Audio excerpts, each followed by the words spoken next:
And we welcome you to Kyle Field in College Station, Texas. The SEC on CBS, presented by Home Depot. This afternoon, the Auburn Tigers and the Aggies of Texas A&M. Both teams come in 5-1. Texas A&M won the toss and have elected to receive to open the game. Vern Lundquist, Gary Danielson, Tracy Wilson, and Johnny Manziel will operate at quarterback on the first series of the ball game. Cody Parker, number 36, is on to kick.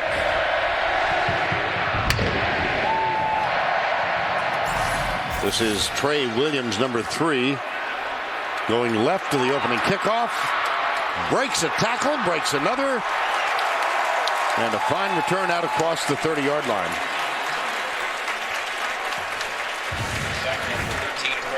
And Vern, we didn't see much of Trey his first time around, but he's healthy now, and he is a jitterbug. And for those of you who would like to see the conclusion of the Georgia-Vanderbilt game, it's streaming live now on CBSSports.com. Manziel, the quarterback, first down and 10. Keeper drills it deep. That should be a flag. There is no flag. My goodness. Mike Evans was the intended receiver. Jonathan Mincy, the defender. Well, he definitely face guarded him. I thought he shoved him before the ball got there. Well, I can understand Evans being upset with that one. Could not get it from the other angle to tell if he actually connected and contacted Evans before the ball hit him in the back. Second down 10. This one's complete. That's Travis Labhart. Gain of 16, first down. Manziel 73% for the year. Quick flip out to the right. It's Labhart again. Labhart, who caught 8 passes in the win last week at Ole Miss and getting extensive playing time today. We were told to expect that. You don't want to miss, if you like touchdowns, you don't want to miss A&M's first drive.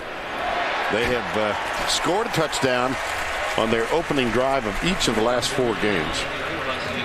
They've scored 40 plus in what, 8 or 9 games? 9 straight games. 9 straight games. Ben Molina, the running back.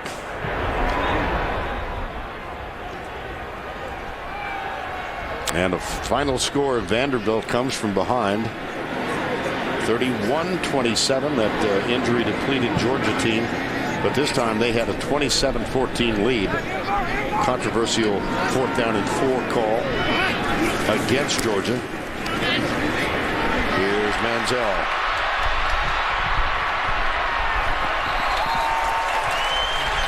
There's Manziel.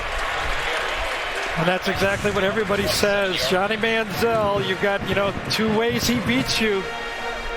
First of all, he gets you in the pocket. He can throw the ball, obviously, the type of stats he's putting up. But then when he runs, not many people can handle him one-on-one.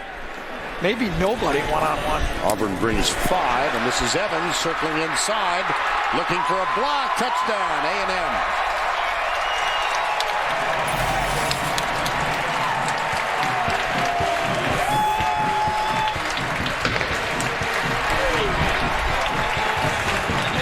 I wish I knew it was this easy. My goodness. Knife and butter come to mind. Absolutely.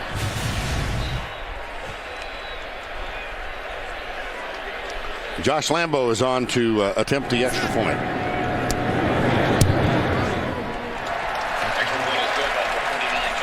Well, let's go back to Adam Zucker in our New York studios.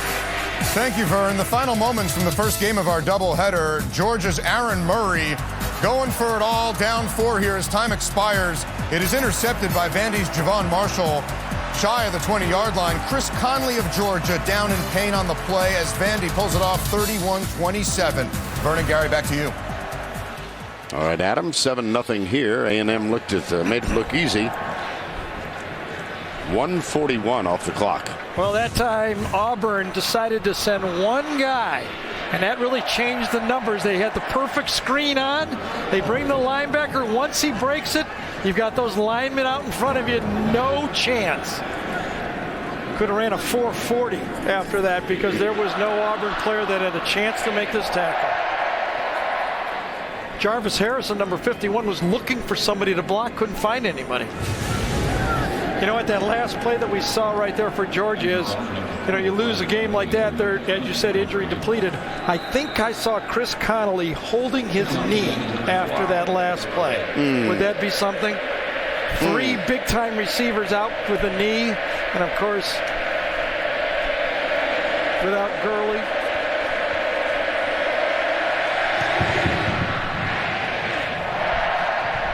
And without Keith Marshall. Yes. That's Quan Gray, number 4, and he doesn't get far.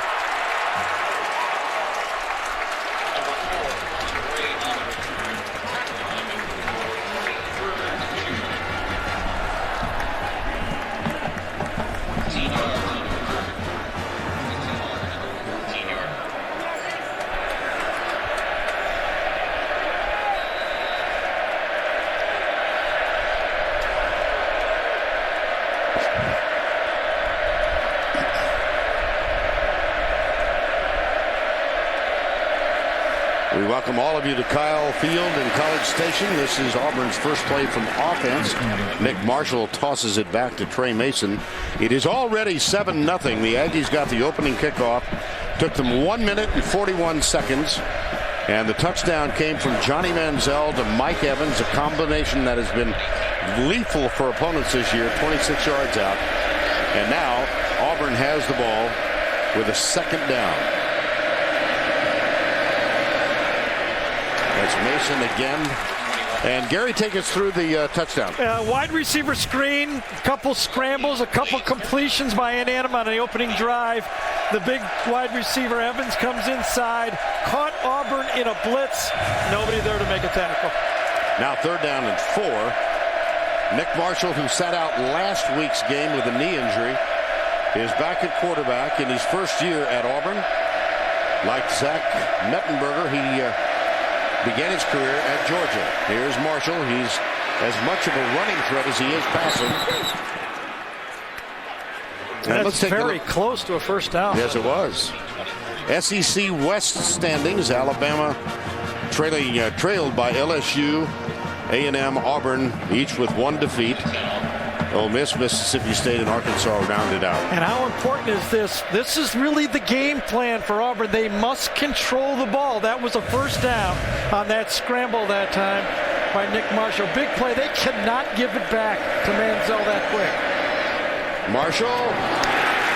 Fine defensive play. It was intended for Ricardo Lewis, and Tremaine Jacobs was there. Now the starting lineups presented by Chick-fil-A. Nick Marshall, will get to the rest of them shortly. Both of these teams up-tempo offenses.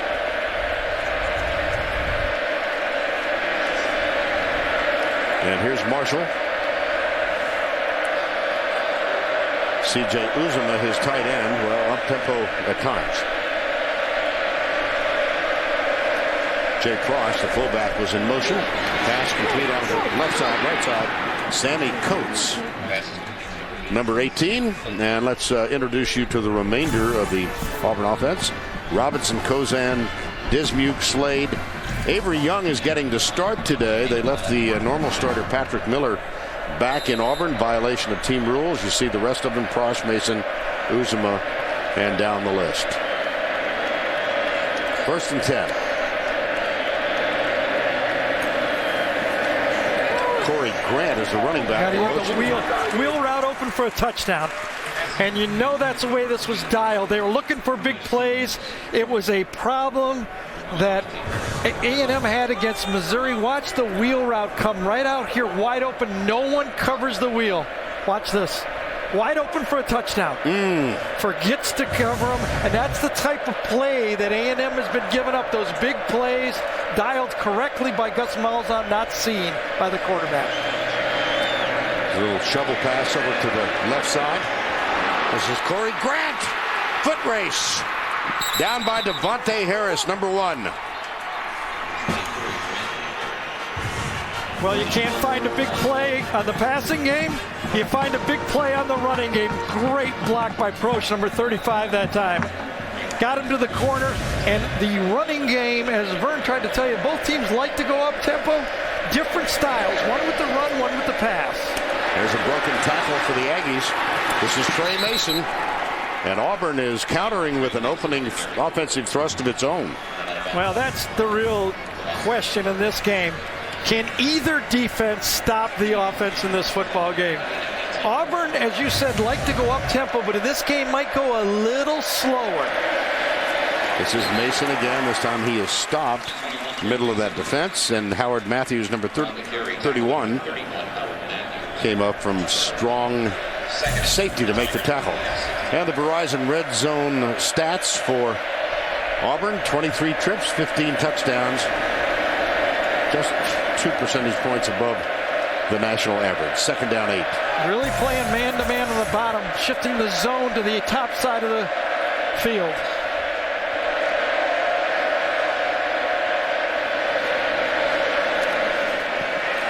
Marshall pressured, tucks it, runs.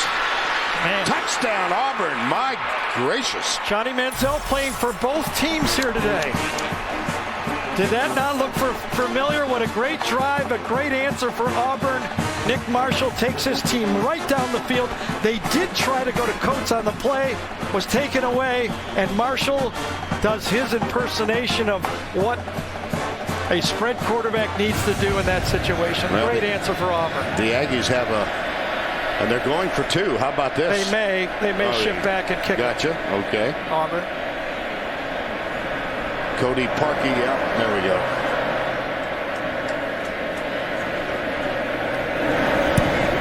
The extra point is good. That's 74 in succession for Cody Parkey.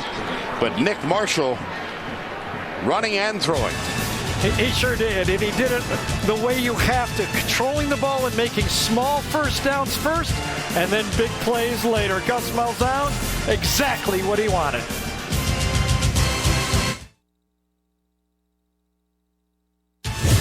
The Home Depot SEC on CBS is sponsored by The Home Depot, New York Life Insurance Company, Napa, and by AT&T. 7-7 ball game, each team scoring on its opening possession. And we welcome you back inside the broadcast booth. For Lundquist, Gary Danielson. We had a chance to spend probably a half an hour with Johnny Manziel yesterday, Gary. He says he's playing better this year. How do you feel? I agree with him for a couple reasons. First of all, his defense isn't as good. He has to be more aggressive. He has to score more points. And he's more familiar with the offense. Last year, he made more plays outside of the play call. This year, inside, he's doing a pretty good job. Well, the Auburn Tigers have fired Gene Chizik. They did so at the end of last year. Gus Malzahn, who was the offensive coordinator there, brought in from Arkansas State. They're 5-1. A turnaround seems in effect. It is. Everybody's got hope now. And I think the part that you mentioned, he was there before. Familiar with these guys. The transition has been easy. And you could just tell. Everybody's happy to be playing. You know, nothing against the old staff, but sometimes hope means a lot to a football team. And they can see when you watch this team play, they believe and they feel they're better. After the embarrassment last year, they just wanted anything to believe in. Well, and among the embarrassing events was A&M's visit to Auburn. Right. They won that. They put 63 points on the board in that victory. And so let's check in now with Tracy Wolfson. Well, guys, everyone knows how difficult it is to stop Johnny Manziel. Well, in preparation, though, this week, Gus Malzahn reached out to his good friend Hugh Freeze to ask him about it, especially since he faced him last week. Basically, his advice: good luck. And guys, we saw the real way of stopping Johnny Manziel: score. Yeah, that's it. But can I mean, you got to go in the 40s, I would think. I would think so. I think when you start this game, you have to realize, you know, they've gone 9 straight scoring 40. I'd put 41 on my list and say we got to score. Fine defensive play by Carl Lawson. Outside linebacker, the will linebacker, number 55, and Manziel taken down for a loss. One of the strategies that Auburn will use in this football game is go very deep in substitutions on defense. They feel, as a staff, that teams have tired against A&M in the fourth quarter. They want to be fresh in the fourth quarter with it a football game, it being a football game. 5 wide now, empty backfield after the loss of 3. 2nd down and 13. Manziel, and it's incomplete. Yeah, the dropped by Malcolm Kennedy. Is there a umpire flag? flag into the middle, usually a holding play. Interesting call here. Do you take him back half the distance? It would be a 10-yard penalty. That's it. Penn Wagers is our referee today. Yeah, and you give Manziel 2 more shots at it. Or do you give him 1 shot at 3rd and 14? Number 56, offense. 10-yard penalty. 2nd down. Well, let's introduce you to the Aggie starting offense. Chick-fil-A starting lineups. Johnny Manziel in his 2nd year, and 73%. You see yards per game, 306. 19 touchdowns, both passing and running, and 5 interceptions. Here's Manziel, delayed runs. Yeah. That one sails. It's caught. Evans. My goodness. He's got 6'5" leaping ability. He's 6'5" and he has leaping ability. Either way you say it, forward or backward, it means exactly the same. Because when you get a problem, you go to your security blanket. And the security blanket for Manziel is a big one. 6'5" security blanket is really nice. Jonathan Mincy on the coverage, or at least a try for the coverage. This is Trey Williams. Doesn't get much on that one. Let's go back to the last play. You can see Mincy's all over this play. And the big guy just goes up, and Mincy said, hey, I watched those highlights of that Alabama game. Yeah, I believe it. That's exactly the way it happened against Alabama. Well, we were here a month ago, and Mike Evans caught passes for 279 yards against the Crimson Tide. That's a school record. That one's dropped. Oh, was that intercepted? Oh, no, intercepted. I think Ryan Smith got the interception. How about that? Yes. That's 6 interceptions for Manziel this year. Yeah, the ball was a little high, and it bounded off the receiver, Cameron Clear, I believe. Nehemiah Hicks. Oh, was it Hicks? Yep. Hicks, 81, and then you can see it scooped up that time. So Hicks on the high throw, and then the recipient, Ryan Smith. Ryan Smith getting a start today.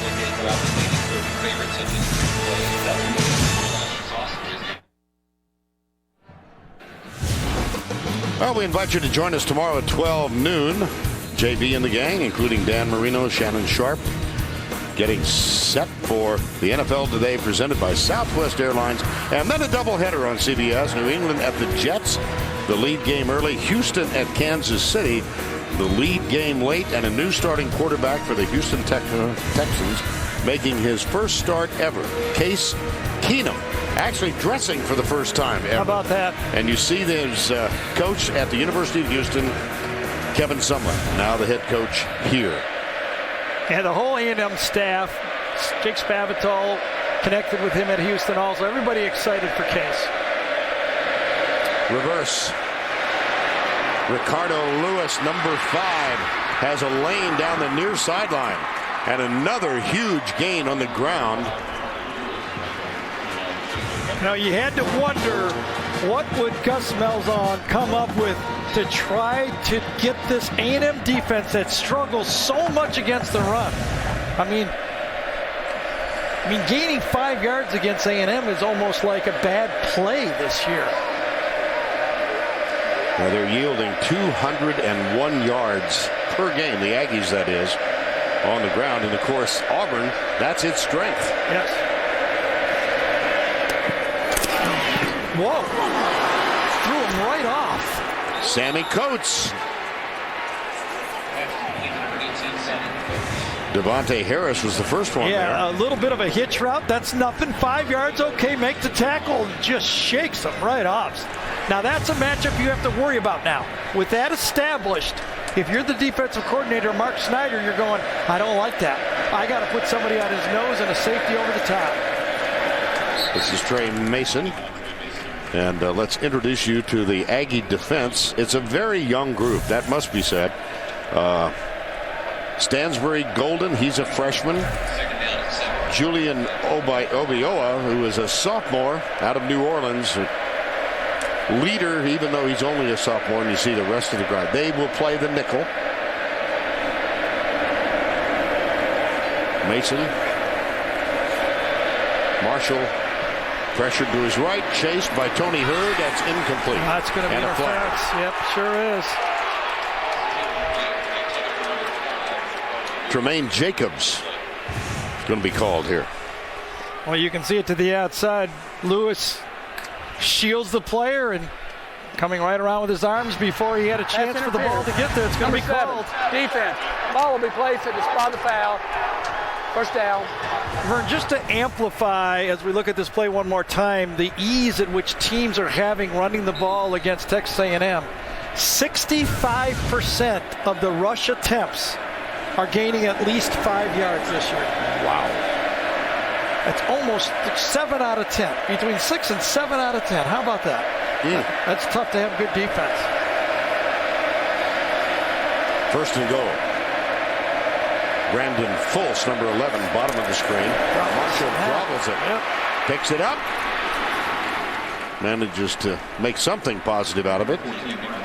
Tony Hurd, the nickelback, made the stop. Of course, Nick Marshall did not play a week ago and sat out with that knee. Comes back, and that's the way you don't want to get hit. Marshall, as we mentioned, began his career. Quick snap here, Vern.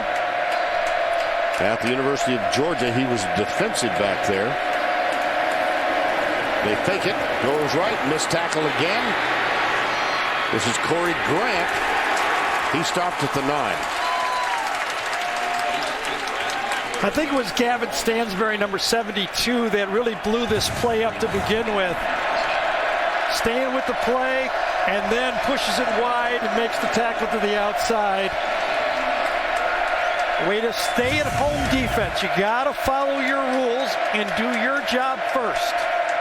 3rd and goal in a 7-7 game. Blitz. Marshall tucks it, runs it. It'll be 4th down. Julian Obioa makes the tackle, number 95. Now you wonder if, I'm sure Gus will go for the field goal here, but just one fumbled snap really took Auburn and put them from ahead of the down and distance to behind the down and distance.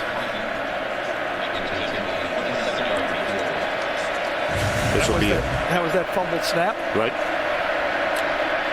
Cody Parkey, Ryan White is the holder. And Auburn has come into Kyle Field for the first time ever and taken a first quarter lead over the Aggies. This is the fumbled snap by Marshall. Nevertheless, Auburn by 3.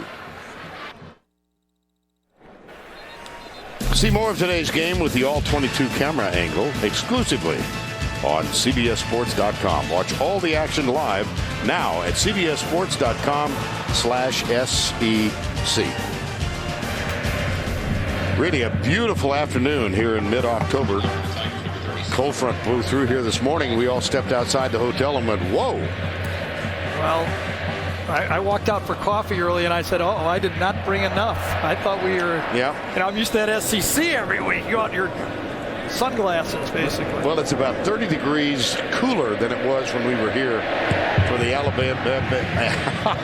Easy for me to say. The Alabama game, September 14th. And now let's introduce you to the Aggie offense. You know, of course, about Johnny Manziel, Matthews, and Matthews, their brothers, their dad Bruce, brother Kevin, Ifedi, Owehi, Malcolm Kennedy, who has really come on strong. He caught a really important pass in their win at Alabama last year. We were told yesterday, kind of turned his career around. Sure did. Wearing number 84. Manziel intercepted on the last offensive possession for Texas A&M.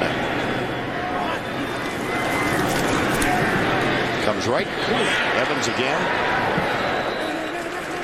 And defensively for Auburn, Ford, Igwe, Wright, Owens, Robinson, Teresi, 3 interceptions, leads the team in that category. Now look at that throw. My goodness, watch it. Watch out.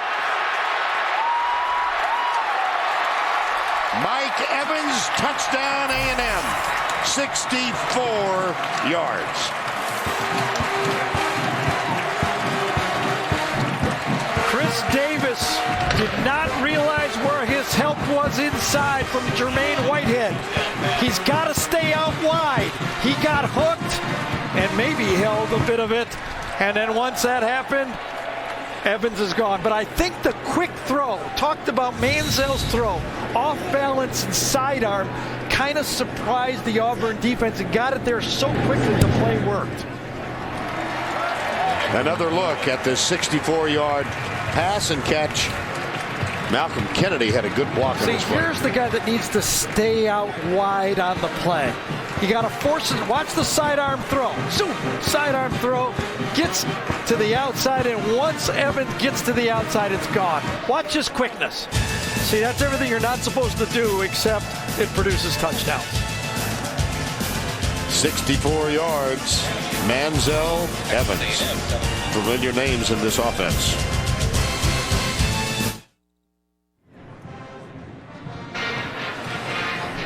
SEC on CBS, brought to you by the Home Depot 14-10. It took A&M 26 seconds to score on that position. And it's time now to take a look at our Home Depot tools for success. Gary? Well, sometimes you just got to make the tools work.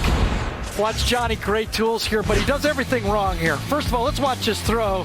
It's off the wrong foot, okay, number one. His elbow, as we go back again, that elbow's way too low. He's off balance, basically. Everything's going backwards. And really, if you kind of flip this in your mind, you know what it reminds me of, Vern? It'd be a left-hander throwing to first base and picking off the guy at first base. I mean, he said he's a great baseball player. I'm inclined to believe it. Yeah, he told us yesterday that baseball was his first love, and he was better at baseball than football. Well, really, yeah, and golf. We're going to give him the benefit of the doubt. And golf. Yeah, exactly. Played a lot this summer, mixed in with other notorious activities, and said he shot between 74 and 79 all summer. Taylor Bertolette will kick off. Quan Gray. Oh, my goodness. Wow. That was 4-on-4. Tony Hurd. Whew.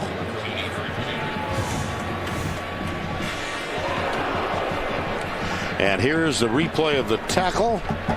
Boom. You know, Vern, as we're talking this game, this is only the second road game for Gus's Auburn football team. And the way they started LSU in that rain, remember, after the first 2 possessions, turnovers, they were down 14-0, and they had the ball first.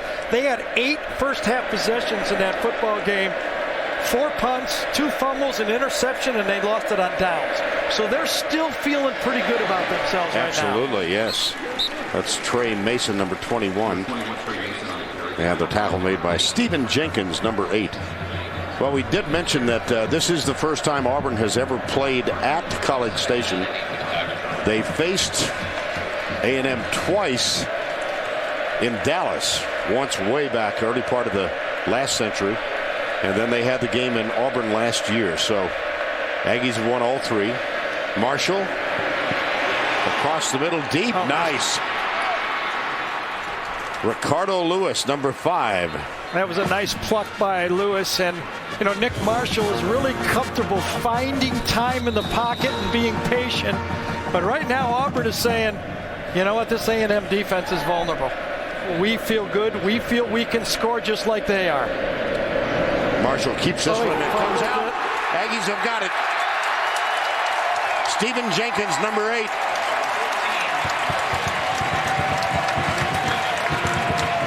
Both teams have an early turnover. We just talked about it. Turnovers against LSU. I think it was Howard Matthews is the guy that caused the fumble that time. And then Jenkins is the recipient of it. But I mean, you're looking great. You're feeling great. If you're Auburn, think you can throw, you can run, do whatever you want, and all of a sudden a turnover. Turnovers now even at 1-1. First down 10 Aggies. With 4:15 to go in the opening quarter, they have a lead of 4. Ellis Johnson has been very aggressive with his defense. Here's a little gadget play. And that's Laquiviante Gonzalez, number 6. On the end around, that is his first carry of the season. He's caught 6 passes. Tackle made by Craig Sanders, number 13. How tempted must you be to just go to Mike Evans every play? I would. Yeah, I know you got to, for camaraderie's sakes, you got to throw to somebody else. But I mean, they just cannot stop that guy. And Manziel goes deep. This one's overthrown, intended for Jaquay Williams. Well, Evans, 4 catches today. We saw him break those records against Alabama. This is the first touchdown catch. That was 26 yards. This was a 39-yard grab. And one more. This one went 64. Yeah, 2 of them on really quick screens for touchdowns. 4-man rush. They stunt. Does Auburn. Manziel sidearms it again. And it's caught by Travis Labhart. Labhart, a heck of a story, and now they're going to go quickly again on the first down. And that's what Manziel does better than anybody I've really ever seen. Being able to survey the field and throw anywhere on the field. That another sidearm. I mean, that's Joe Montana in his prime. The way he could stay with the pocket and find guys anywhere. Looked like a design run.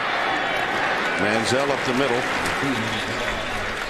Jake Holland, number 5, makes the tackle. Back in the day when Montana was making his run, anytime he broke the pocket or the play broke down, everybody on the field knew that he could be the recipient of the football anywhere the width of the field. And Manziel has the same ability. Seems like Manziel got hit pretty hard on that one. And he had a knee injury early in the game at Ole Miss. He didn't pop up like normal. Second down and 4. 2:50 to go, opening quarter. Delayed rush. Manziel comes right.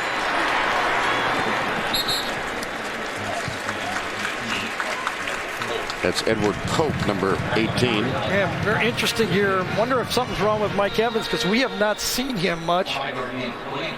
Now he's on the field. This is the first time this series that he's been out there. That's right.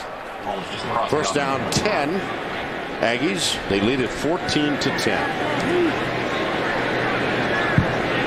This is the first of a 4-game homestand for A&M. They do wind up the season on the road, their last 2, at LSU and at Missouri. Manziel. Amazing. Just amazing.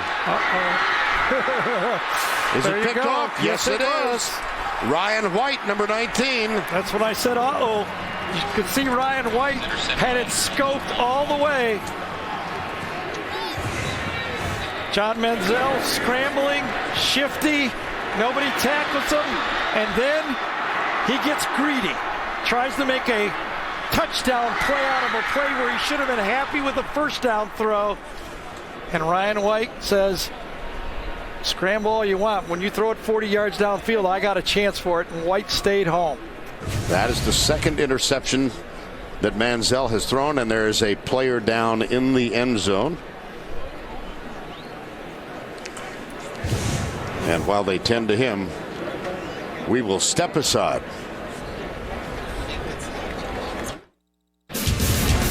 Next Saturday at 5 Eastern, CBS Sports Network is the only place to see the Fighting Irish. Head coach Brian Kelly leads Notre Dame into Falcon Stadium. Take on Air Force only on the 24-hour home of CBS Sports. 4th career game with 2 interceptions and a 1-2 mark in the first 3 games. That has been the one noticeable problem for Manziel this year. He's 7 interceptions now. And I think part of it is, Vern, that he feels like he knows, that he has to produce points. Right. He has to take more chances. His defense is not getting any stops. Handoff goes to Tre Mason, number 21.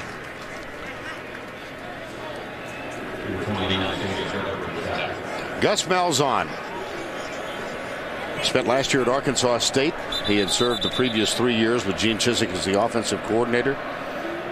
Had his collegiate career began after 14 years as a high school coach at Springdale, Arkansas, before Houston Nutt hired him as the offensive coordinator at Arkansas. Another players down. Here is Malzahn's profile. 27th head coach in school history.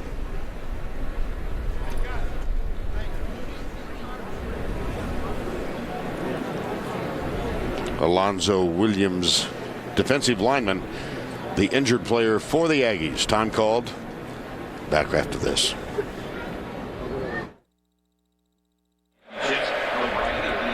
Alonzo Williams did walk off unaided, but he was limping noticeably. And Gary, here's what happened. Yeah, right there in the middle. He gets a double team. You try to stand the double team up, protect your linebackers. But this time, it's like he got his leg trapped underneath him. Game is breaking about the way Auburn would hope, I think. Obviously, 2 turnovers, but they've ran the ball 15 out of 20 plays. Tre Mason takes it on the initial handoff and goes right, number 21. And that's the style that Auburn wants to run. They lead the SEC in rush attempts. They've rushed the ball 65% of the time, and they're doing the same type of game plan here against A&M. 3rd down 2. Ball at the 12. Mark Snyder told us, defensive coordinator for Texas A&M, they run a spread, but it's an illusion of an up-tempo. They really want to play power football with the spread.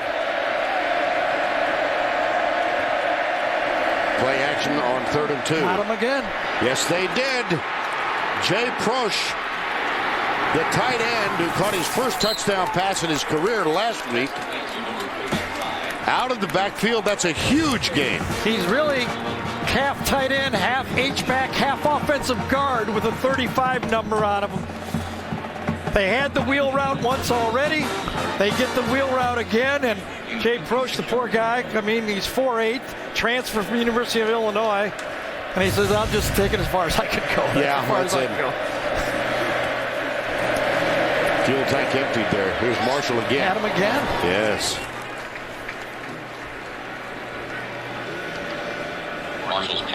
Well, a spread is not a spread. It's not a spread. And you say, okay, these are 2, as Vern told you, up-tempo teams in quotes.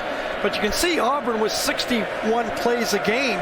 Remember Alabama, who's considered the slowest in college football, last year won the national championship, and they averaged 56 plays a game. So it's not way out of whack. Not at all.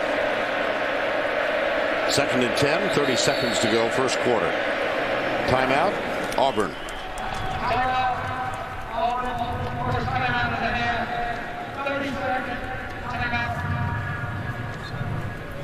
Well, we're going to take you back to the earlier games played in the SEC. Interesting, in the most controversial rule this year, the targeting rule.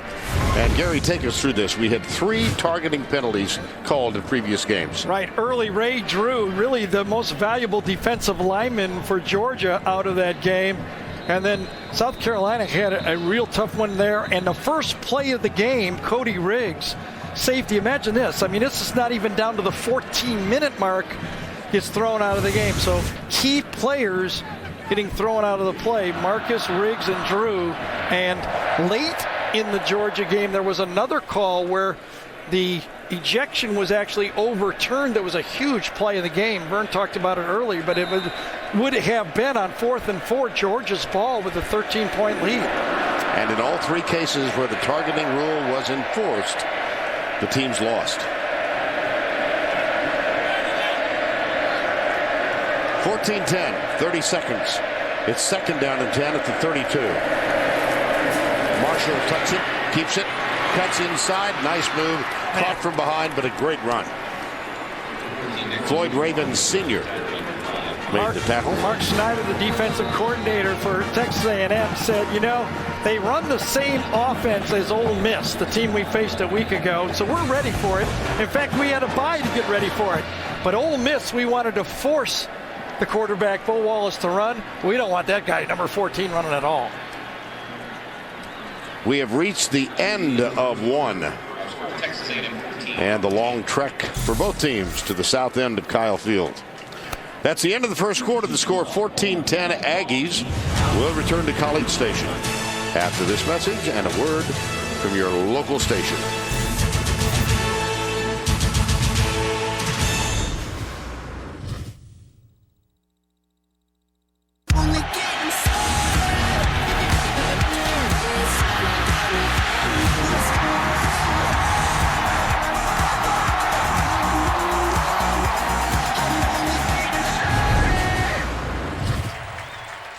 We welcome you back to Kyle Field and College Station. A brilliant afternoon. We began the second quarter with the Aggies leading Auburn 14-10, but the Tigers are threatening. They began this drive at their own 4, first down 10 now at the 13. Jeremy Johnson went in there at quarterback for that play. Interesting. Johnson, the true freshman, played all of the game against Western Carolina. That was the first action he had seen all year. All he did was throw for 4 touchdowns, but I think with an asterisk, since Western Carolina had lost 32 straight to Division I teams. Now Marshall is back in. 2nd and 6. Marshall keeps it. It'll be 3rd down. It's really an interesting call on first down. Remember last time they were down there and kind of botched the snap on first down, took them out of their series. So they come back this time, Gus does, and switches quarterbacks. Seems like they're in the same situation again. 3rd down 4. The ball at the 7. 14-10 Aggies.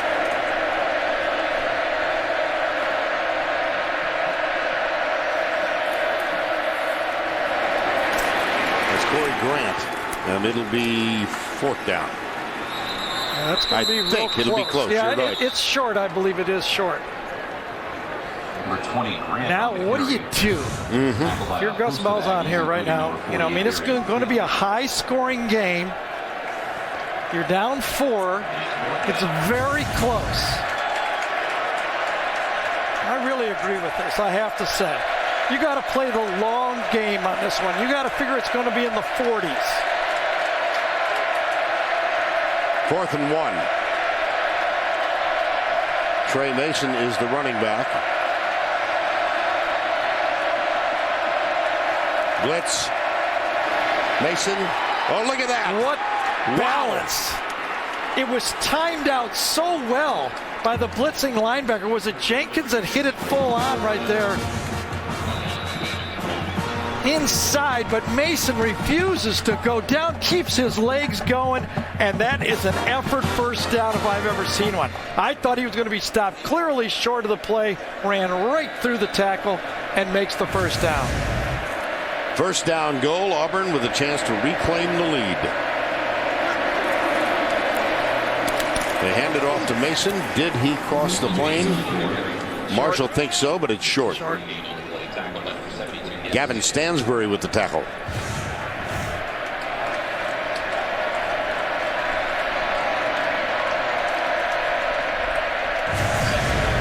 Second and goal. This is the 11th play of the drive. And 8 of them have been runs, too. This has been all, this is the one long pass to Proch. That was the key play.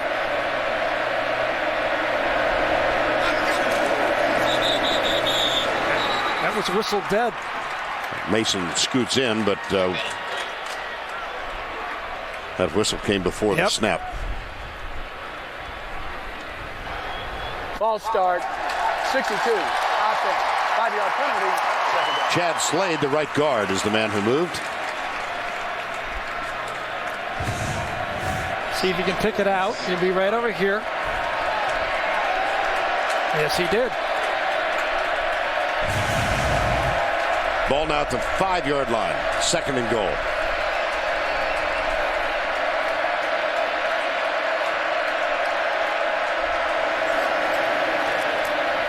Marshall rolling right. Nobody open. Called down back at the 13 by Julian Obioha. And Obioha does a great job of stringing this play out to the outside. He lines up right there. No one open. Great coverage in the secondary. No one to go through. Marshall tries to buy more time, and smartly at least doesn't make a big mistake. 3rd and goal.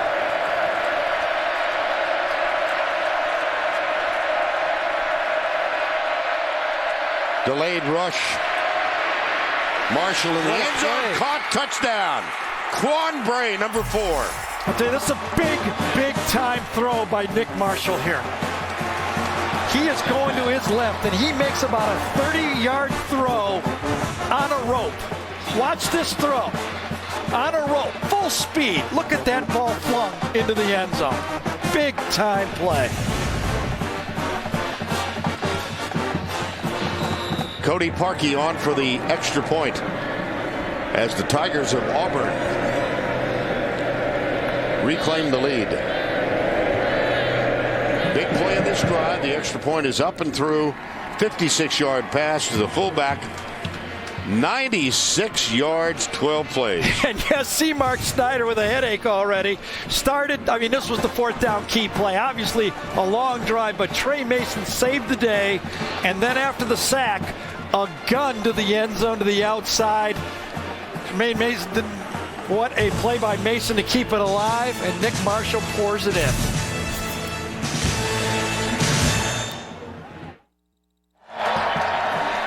We're back at Kyle Field while Auburn goes 96 yards and takes the lead. Let's take a look at, this is an arbitrary list of Heisman hopefuls. On the top line, Taj Boyd, Brent Hundley, Johnny Manziel. 2nd line, Marcus Mariota, A.J. McCarron, Jameis Winston. Boyd and Winston will match up tonight, of course. All quarterbacks. Yes, they are. That's kind of what's happened. And it's time now to introduce the Duck. There he is. A little late getting here, but that's okay. Who are the only non-quarterbacks to win the Heisman Trophy since the turn of the century?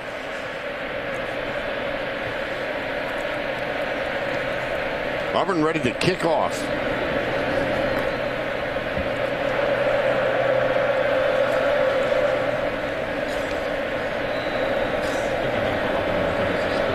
Cody Parkey will kick it deep.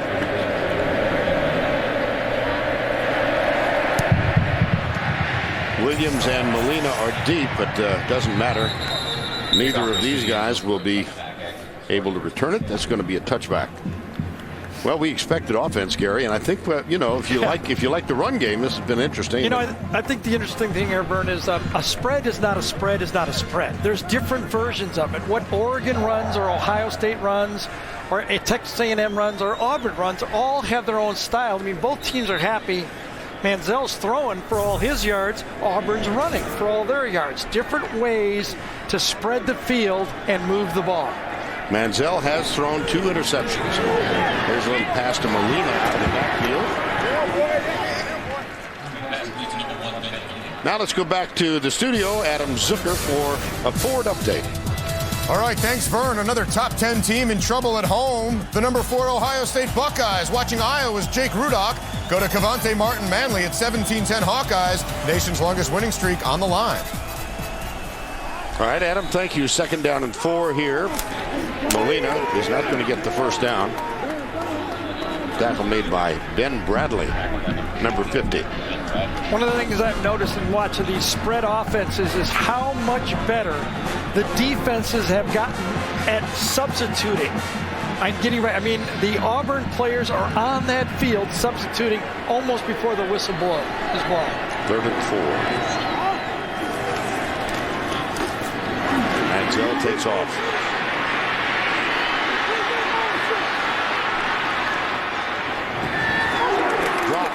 Evans coming back to meet the pass from Johnny Manziel.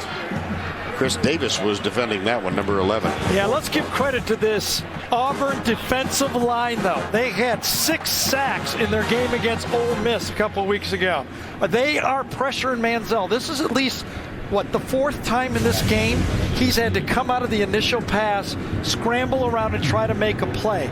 The front pass rush for Auburn is making a play in this game. Here's the first punt of the game. It's Drew Kaiser. And that goes over the head and hops into the end zone, touchback. Kaiser only his 17th punt of the season, which gives you some idea of the potency of this Aggie offense. That's 69 yards. First down and 10. Johnny Manziel, 2 interceptions. Kevin Sumlin, that's okay. Gus Malzahn likes what's going on. And Nick Marshall does as well. Auburn averages 287 yards on the ground per game, and they're on their way today. Well, and they do it with different players. 4 different players have led Auburn in rushing this year. The running backs and, of course, their quarterback. I mean, Nick Marshall, whether it's Tre Mason, whether it's Gray, they give you different types of players, different types of plays to defend the whole game. Cameron Artis Payne is on the field now. That's an incomplete pass. Quickly so signaled. Might have been a lateral, some thought. I was going forward. Everybody's got to go for it, though. You never know where it's going to be called. Sure. The intended receiver, Ricardo Lewis. Second down and 10, 9:30 to go, 9:32 in the second quarter.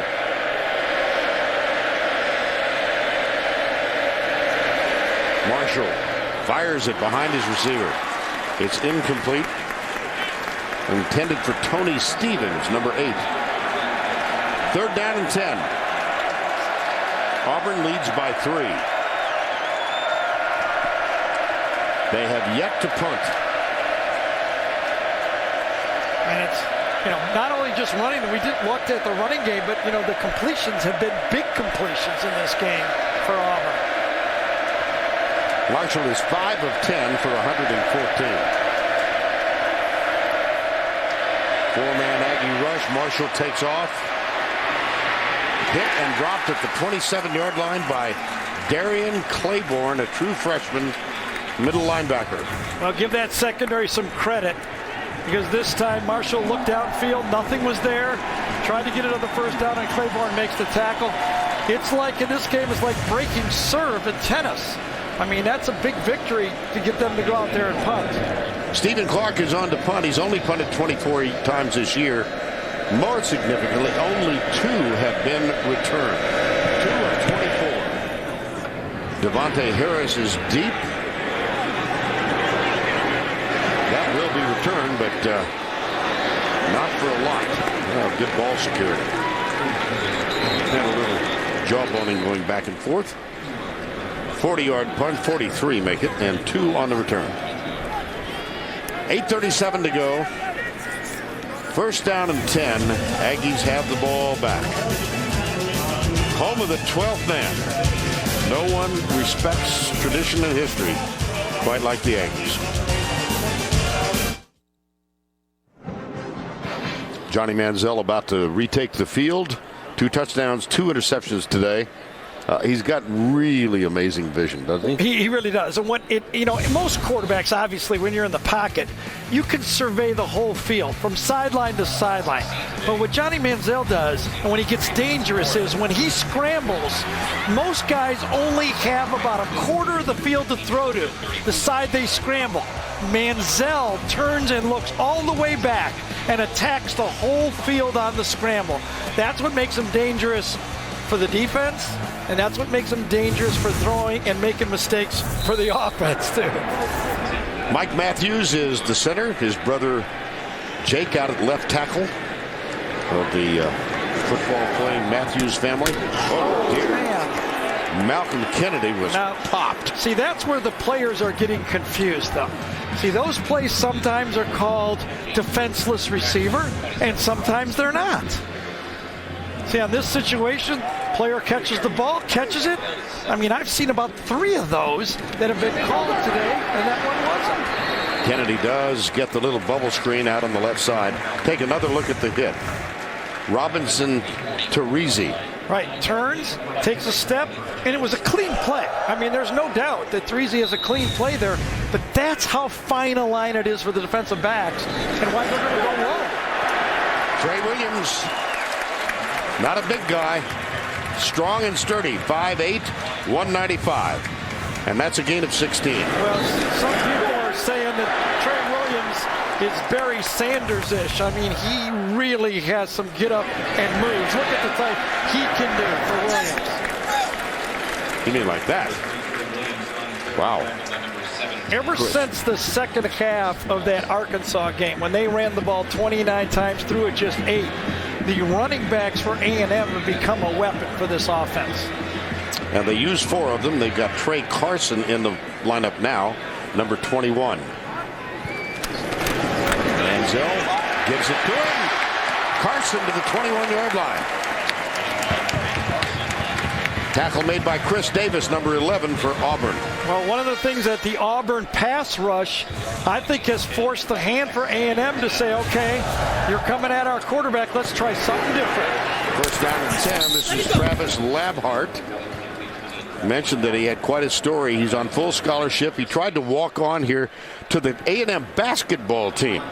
He was not accepted, so he spent his freshman year on the scout team, all-male scout team that practiced every day against the women's team at A&M that eventually won a national championship.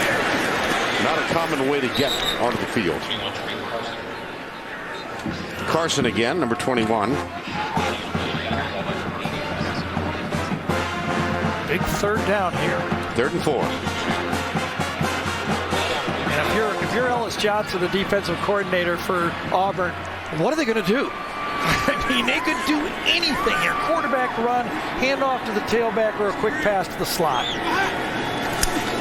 Hand off. Look at that. Whoa! He's special. He is special. Highly recruited, injured a lot last year, and now he's finding his game. Flag on the play. Tre Williams with the run. Illegal formation. 5 men in the backfield. Number 70, offense. 5-yard penalty. 3rd down. Well, Cedric Ogbuehi right here is going to be the guy they say lined up too far in the backfield. Clearly, that kind of wing formation, a lot of these guys have been getting away with that in college football. And that time it was called, and I think justly so. 3rd down and 9 after the penalty. Molina is the running back now. His helmet must be in the waistband of the center, a straight line. He must come across on the belt of the center.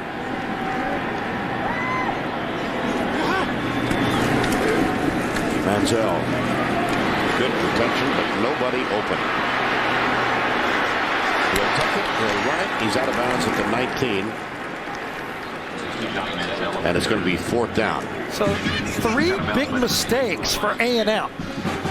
2 turnovers on interceptions, and then a key penalty where, I was almost thinking they're going to score another touchdown. Now they're going to have to go for the field goal. And here's Josh Lambo, quite a story in his own right. He was the hero of last week's win on the road at Ole Miss. Knocked home a 33-yarder at the buzzer, at the gun, to win the game, 41-38. Lambo. 37-yard field goal. Beautiful. Took over from Taylor Bertolette when Bertolette missed 2 extra points a game against SMU. Lambo ties it up.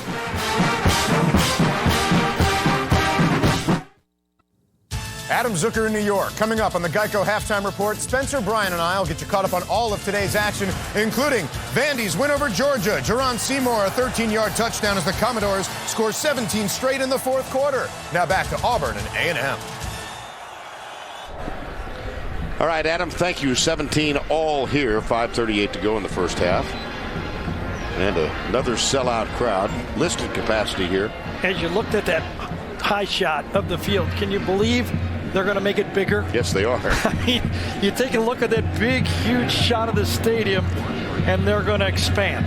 $450 million renovation. And they're going to slide the field in this direction and then lower it, and then spend a bunch of money.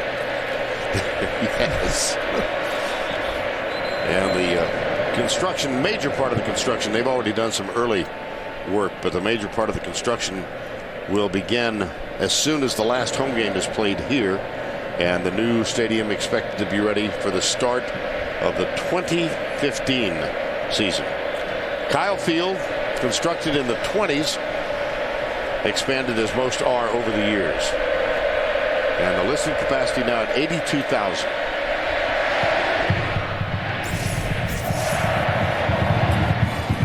Touchback, Quan Bray.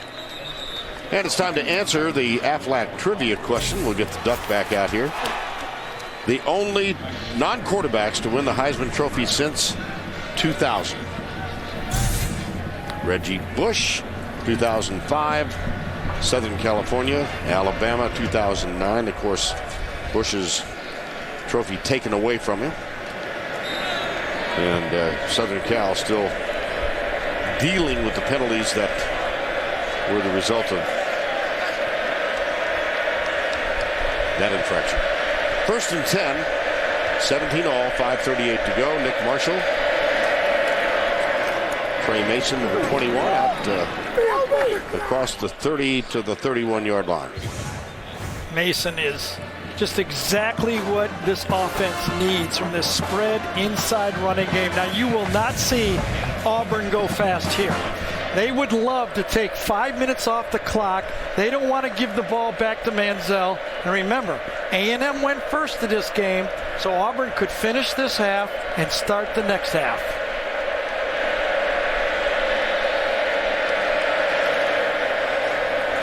Marshall comes right with the ball carrier. Big third down now for the A&M defense.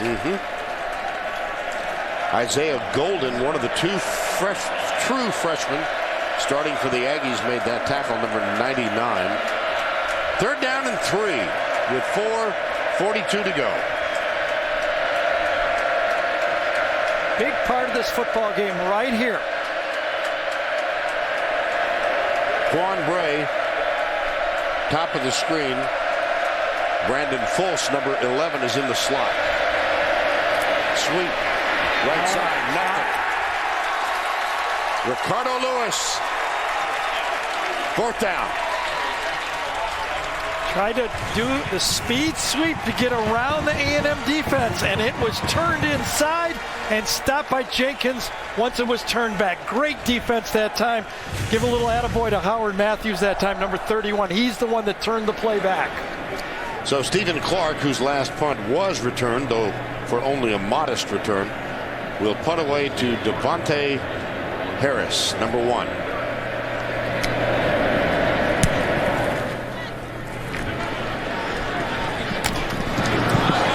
No fair catch called. I don't know why. You're only allowed to spin twice. The third one he got hit. Now let's go back to the studio for a Ford update. Here's Adam Zucker. All right, Vern, thank you. A lower scoring game from the Pac-12. Stanford coming off its first loss, only up 3-0 and driving on UCLA. Kevin Hogan, well, the ball's going to bounce off his man, and Ishmael Adams gets the interception for the Bruins, who are trying to stay undefeated. A little momentum now in the locker rooms, down 3-0. Vern and Gary, see you at halftime. All right, Adam, thank you. First down and 10, 17 all. 3:36 to go. It's a great 3-and-out for the A&M defense. Get Johnny Manziel on the field now with a chance to put points on the board. Dan Marino, the senior running back, number 1. You know, what's so impressive about A&M's pass rush is you're talking about a big-time pass-protecting offensive line. They lose Luke Jokel last year, but they feel this offensive line is equal to last year's offensive line. Imagine that. Lose a top offensive tackle, and they say no big deal. Yeah, they're going to lose Jake Matthews, probably a number 1 pick. And they said, yeah, we'll plug it in. We'll be fine. There we go. Travis Labhart. And Labhart has emerged. He's kind of the Ryan Swope this year. He and Malcolm Kennedy now are the two slots. And you can tell that Johnny Manziel feels great throwing to either one of them in the middle of the field. Labhart, as we mentioned, with 8 catches at Ole Miss. Marina to the 45 of Auburn. Robinson Teresi, number 27, made the tackle. 2nd down, 3. 2:30 to go before the break. Molina again.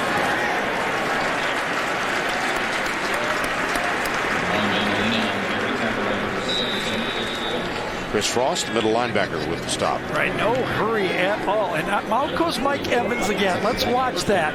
Tracy called up and said, you might want to watch Mike Evans. He might have got nicked on one of those earlier series on one of those passes he caught. 2:09 to go. So Evans on the bench. Molina alongside Manziel. Here's the read option. Manziel gets a couple. And they'll probably take a timeout here. They do. Craig Sanders after the 1-yard gain. Timeout. A&M, both teams have 2 timeouts left. I don't know if Evans is nicked or gassed. He has caught a lot of yards. 1:55 to go. Time call.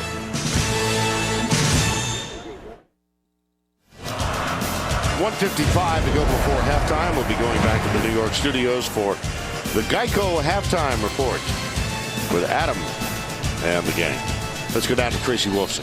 Well, guys, Gary, you asked, is Mike Evans nicked or is he gassed? I think it's a little bit of both.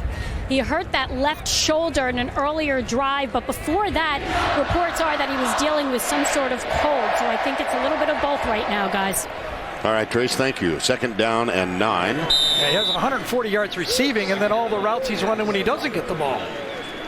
He's at the top of the screen. Malcolm Kennedy in the slot.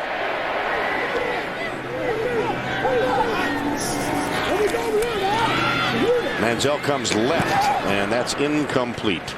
Intended for Labhart. Well, what have Nick Marshall and Johnny Manziel accomplished here in the first half? Look at Manziel. I know. You just get the feeling that Manziel's having a rough first half. You're saying Auburn's done a nice job. You know, stopped them 3 times, held them to a field goal. They've got 300 yards total offense, and he's doing pretty well. 3rd down, 9 here. The ball at the 39.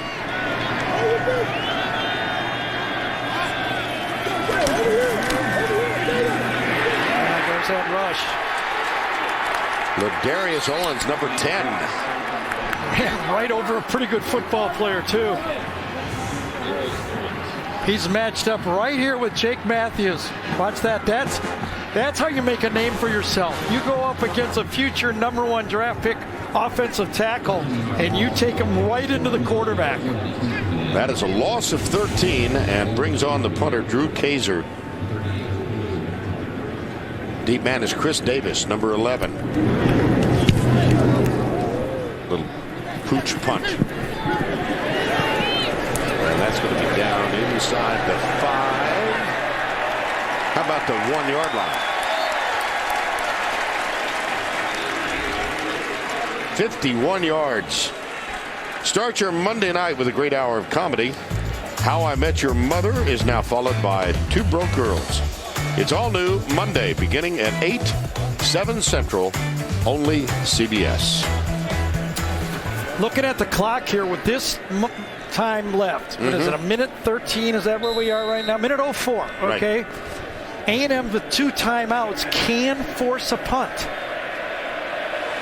It'll be, 10 seconds left maybe in the half, but they can force a punt.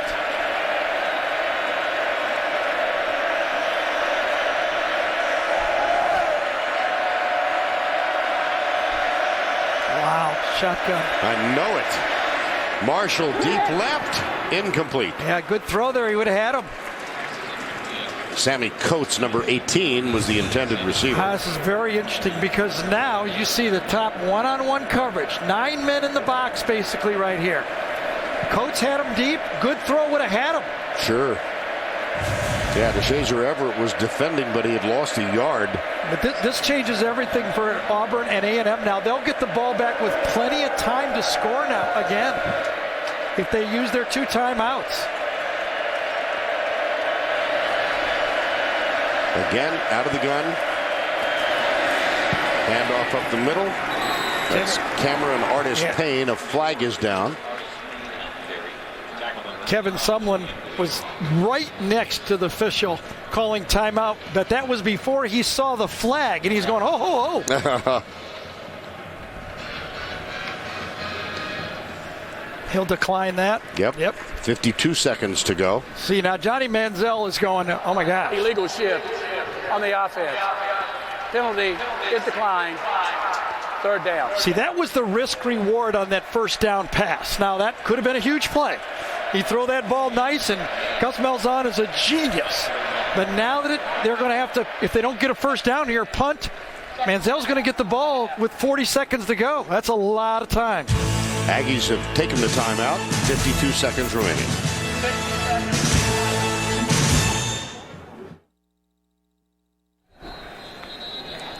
Current standings in the West: Alabama at home against Arkansas tonight. LSU is on the road at Ole Miss. The Aggies are LSU's biggest fans. Yes, you're right. They want to beat a good one. Yes. But the East is upside down. It sure is. Look at Mizzou. 3-0. Georgia lost today. Florida lost today. South Carolina lost today. How about that, Vern? Missouri with a 2-game lead with wins over both Georgia and Florida. They host South Carolina next week. They're on. They've got a chance. I mean, they went, 5-7 last year? Yes. I don't want to say they're making reservations in Atlanta, but they're checking the flights. They're down 7.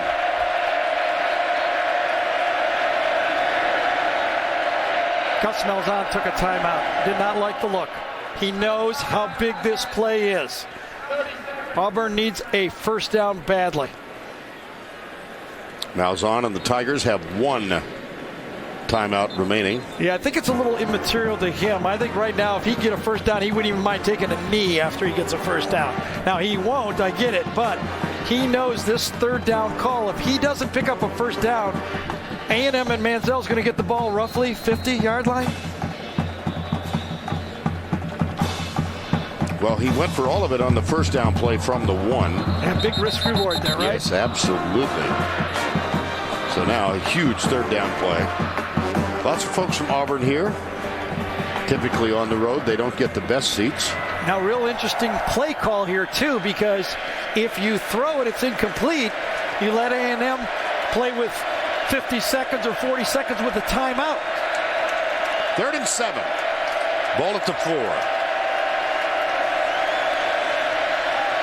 See what Aggies do defensively. They bring 4. Marshall drills it deep left side. Oh my gosh. Sammy Coates had a step. Wow, you cannot throw the ball any better than that. Howard Matthews is going, thank the Lord, because that is right in the breadbasket. That's 2 times on this series. On the first down play, bad pass by Marshall. This time, poor catching techniques by Coates. Yes. Big drop. Bad pass and a big drop. 1st and 3rd down. Stephen Clark. Devontae Harris is deep. Fair catch at the 42. Get the ball, the timeout. Now you got to understand it. I'm not, it's just the decisions you make. On first down, you say, listen, there are 9 men in the box. If we throw a good ball, you got a knuckler there. He did not let the ball go cleanly, and it didn't fly on him. This one was perfect. 1 time on the quarterback, 1 time on the receiver, but it produced. Manziel back out on the field with a timeout. And a first down 10, 36 seconds on the clock. And he's got to relish this opportunity if you're Johnny Manziel. What does Ellis Johnson do? Does he rush him, blitz him, or just rush 4? 4 receivers out. Manziel pulls up, fires it, wide open. It's Evans. Goes down, he gets a block, dives, touchdown. Travis Labhart with the block. That's the 3rd touchdown catch by Evans. Really close here. Let's see if he touches the line first. I think he's stretching across. Stretches the ball out. I think the ball is over before he crosses. I do too. The ruling on the field is a touchdown. And you can see, thinking back, just think about the decisions you have to make as a head coach. You're deciding, 2 timeouts. Gus knew exactly the situation, and he said, I'm going to go for it, and it could cost his team 7 points. Al Ford is the replay official today. We saw him before the game and wished him a quiet afternoon. Yes. Given what was going on in the earlier games in the SEC today. So the ruling was touchdown. And looked like he's in bounds. Mike Evans might be inviting us to the rest of his games in his career. Because he's got, almost 200 in the first half now? Yes. 182 yards and 3 touchdowns. They just put the replay on the Jumbotron here in the stadium, and everybody's signaling touchdown. Of course, there's a lot of A&M fans. I think it is too, though. Right in front of us, as a matter of fact. They're all turning to you, Vern. They want to give them the signal. Vern says touchdown. I don't know. Yeah, we're interacting with the Aggies fans. Oh, goodness. We like to keep them nice. We're really nice to these people because they're right next to us. Absolutely. Well, this is Ford's taking a long, long look at it.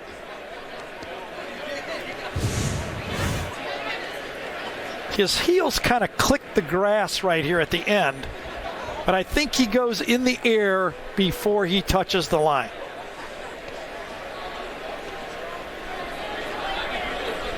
I do not see enough to overturn the call. No, either do I. I think it's going to be a touchdown. I see nothing, no mark on the grass there at all, and I think it's a touchdown. One play. Didn't need any timeouts, didn't need anything. Right. Well, this is an extensive. The ruling on the field stands. Well, they took a while, but they got it right. Mike Evans, 6'5". He was a safety valve.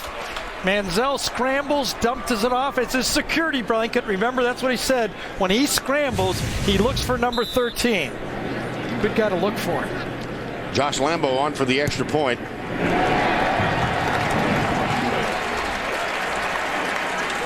Well, the Auburn pass rush flushed Manziel again. Only a 4-man rush. Send out 5 receivers. Everybody covered pretty good. And then once Manziel breaks the pocket, it's over for the A&M secondary. And a really, really fine block by Labhart downfield. There it is, ruled a touchdown. Gary, we've got 5 or 6 rows right in front of us, and they turned around, were interacting. It reminded me of when I was doing Cowboys radio broadcasts in the 70s. I was working with a guy named Bill Mercer.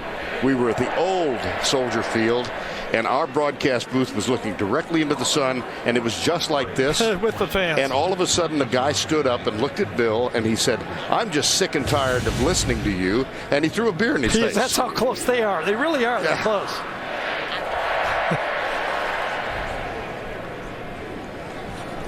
And so, 24-17. Now, that said, Auburn is in this football game. Sure they are. Okay, I think they're going to go in at halftime and go, all right, we rolled the dice, we lost that one. 7-point game, let's play football here. And the kick. Short. Taken by the fullback, Prosh. See why millions of fans have followed Person of Interest to its new night and time. Don't miss a new episode Tuesday at 10, 9 Central. Only CBS. Just go over this again. Just, how close these football games are. Sammy Coates has an opportunity to catch that ball, and it's Auburn that's at midfield with 40 seconds to go. He drops it, and it's A&M at the field. One more time, that last third down pass. If he catches that ball, it's the Auburn Tigers at midfield. It ends up being the opposite way. Let's see what they've got in mind from the 30 with 20 seconds to go. One timeout remaining. 1st and 10. Just do get the ball snapped. No, they didn't. Oh, they did not. Yeah, that play clock winding down. Delay of game, 14. Offense, 5-yard penalty. 1st down. Now, we chatted with Gus Malzahn during their walkthrough yesterday, and he said, we like our plan, and we'll see if we can be in the game at halftime, and we'll make the proper adjustments. And look, that last sequence was, as Gary just pointed out, not terrific for the Auburn Tigers, but they will get the ball to open the third quarter. Yeah, see, I don't really get this. I know that coaches don't like to, show a give-up play, but I don't see what Auburn gets by running the ball here. A fumble is a disaster. Just take a knee, going at halftime, it's a 7-point game. Right.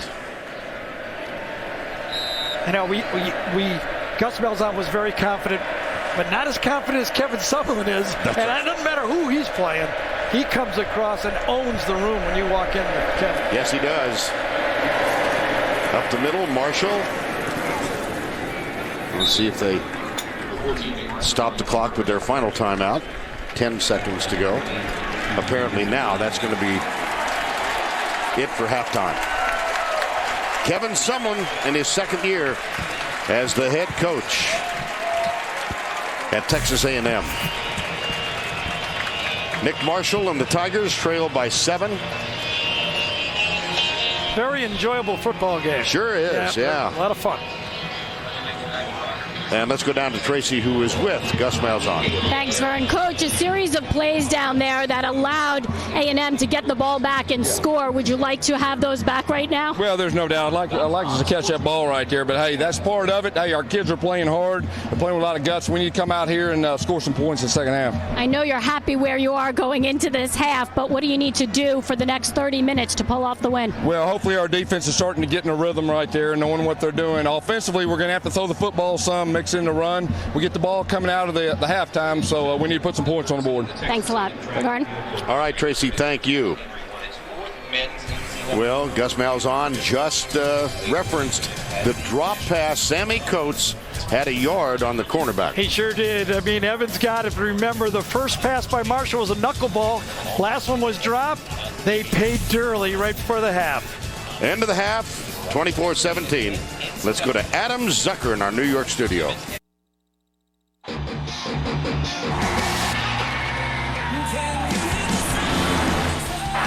for a block. Touchdown, A&M. He's in. Touchdown, Auburn. Touchdown, Nick Marshall.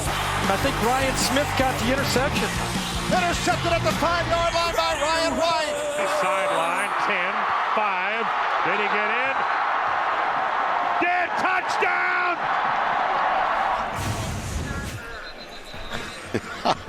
Yes, it was.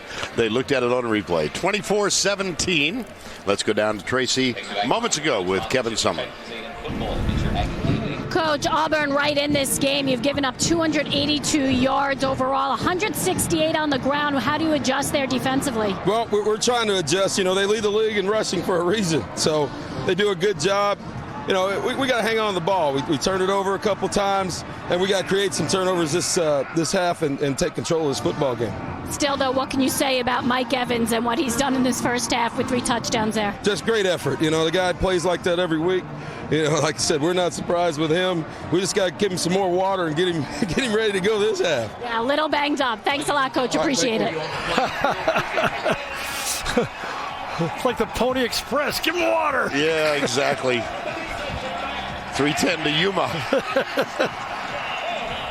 Well, you heard Gus Malzahn tell Tracy as the halftime began, we do get the ball in the second half. So It'll be. Go ahead. Yeah, and look at it this way. The first time Auburn got the football, they were down 7. Well, the first time in the second half, they're going to be down 7 with the football. Game's half as long now. Taylor Bertolette will kick off for the Aggies.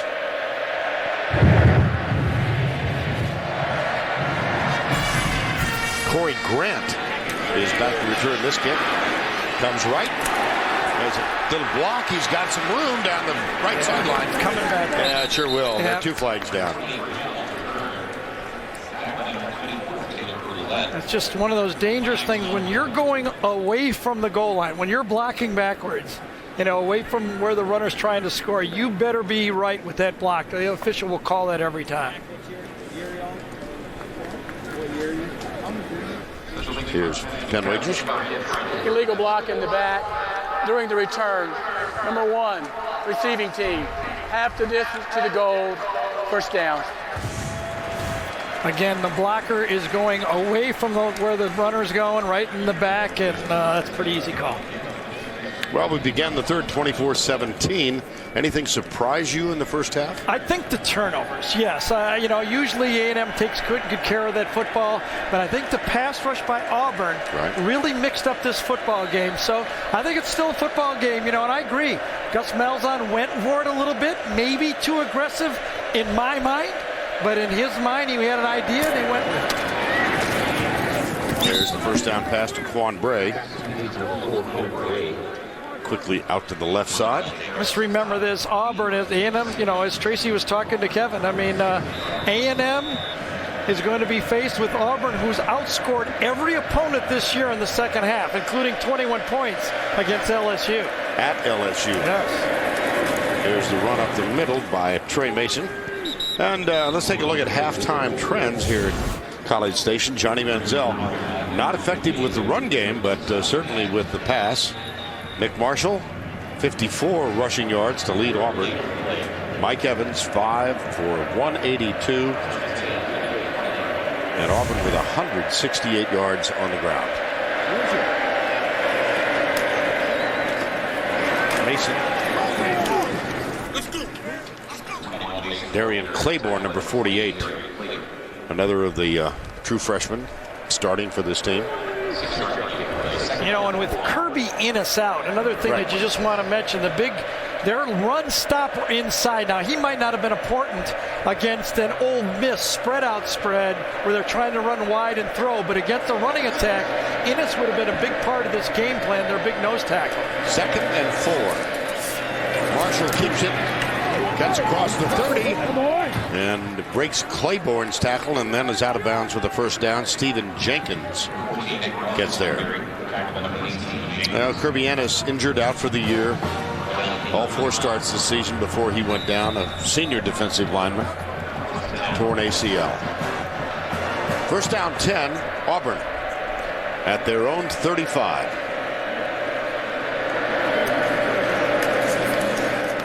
Quick flip into the flat. Sammy Coates, number 18. Another successful play, though. Yeah. Gavin Stansbury makes the tackle. Another 5 yards. Keep the ball away from that A&M side. And Manziel, obviously. Why don't we just say keep it away from Mike Evans? That might be more accurate. Today, certainly. Yep. 2nd and 5 at the 40. That's Quan Bray, number 4. And he is going to be close for the first down. He's got it. It's a really tough offense to stop. It's the same one that Cam Newton won the Heisman with. Exactly. And Nick Marshall did not attend spring football like Cam did when he came as a junior college transfer. So he's coming on and improving late. And yesterday, Gus told us, you're going to like the way this guy throws. He's getting better and better every week. Marshall, as we said, began his career as a defensive back. We got 9 guys and you're ready to stop the run. Will they go wide again and try to get that wheel route that was successful before? That's a nice tackle. Well, we mentioned Nick Marshall, defensive back. He was dismissed from the team for a violation of team rules and went to a community college. In this case, this is Nick as a defensive back at Georgia in 2011. who went to Garden City Community College. And Gus Malzahn telling us yesterday he was recruiting Marshall to come to Arkansas State. So when Gus got the head coaching job at Auburn. And Jeremy Johnson in there. Yes, the true freshman. Almost picked off. Whoa. Floyd Raven, number 5. Second time we've seen Johnson come in for Nick Marshall, and Marshall back out in the field. Malzahn did tell us we won't put him in for one play. We're going to run a series. He was right. Well, both times they were key plays that didn't pick up, yardage, and now it's up to Nick Marshall to get this first down. 3rd and 8, 24-17. Early moments, second half. Going deep down the middle, man coverage, and good defense by Tremaine Jacobs, number 7. It really was. Play action pass. They faked the sweep behind, trying to go for it all. I like this call on 1st and 2nd down. I do not like this call on 3rd down. A&M was playing pass all the way, and they were not fooled. So that brings on the punter, Stephen Clark. And Devontae Harris, number 1, is back just inside the 10-yard line.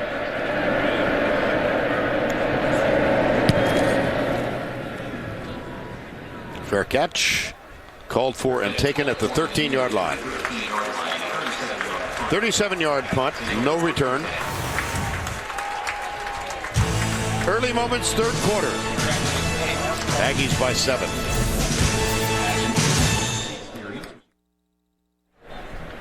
And now Red Lobster presents today's scholar athlete, Josh Lambo, a walk-on who was a professional soccer player, major in agricultural leadership and development, member of the Aggies athletes.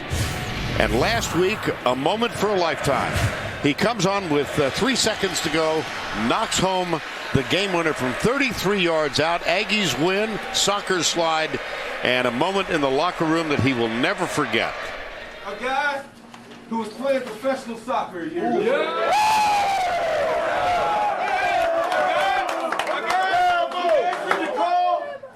A guy whose bounce back kept toiling, and a guy who won the damn game.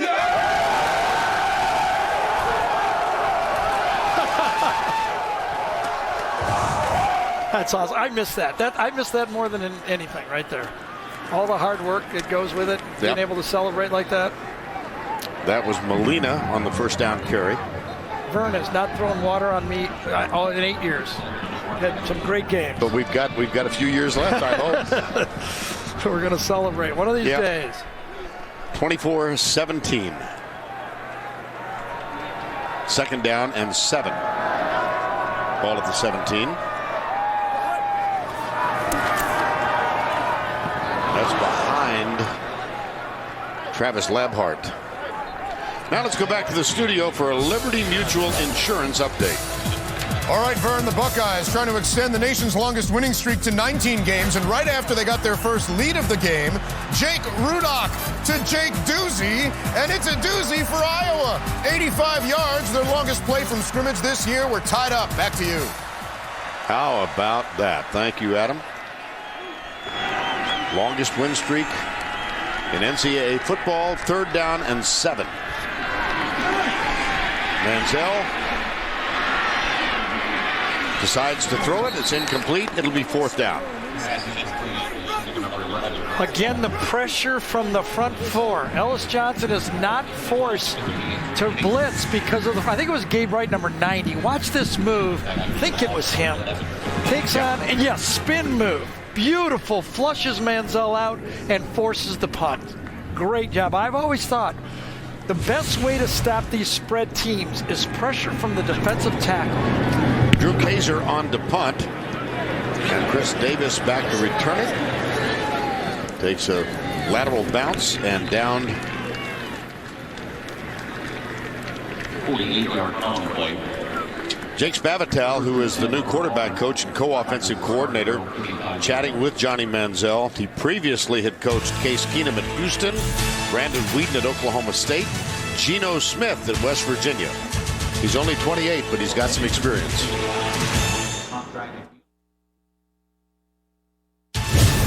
The Home Depot SEC on CBS is sponsored by Kellogg's Frosted Flakes cereal, Enterprise Rent-A-Car,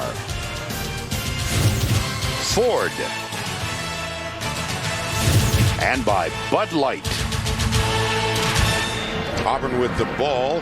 You mentioned, Gary, that you didn't like that play-action pass on 3rd and long, but you liked it better, much better on 1st and 6. Yeah, let me show you the bind that a safety is in on a play-action pass. Here, this is Auburn running a play-action pass against Ole Miss. Watch this cushion. We're going to show you an 11-yard cushion by the safety, but watch how little time he has to decide whether to turn and run or not. I'm safe. I got 11 yards. Ball is snapped. In 1.3 seconds, he has to turn and cover the receiver. Little sports science right there. You think you got a cushion, all of a sudden that guy's coming on you full speed. That's the difficult job these safeties have in modern day football. Nick Marshall and the Auburn Tigers still trail by 7. 1st down and 10 at their own 35-yard line.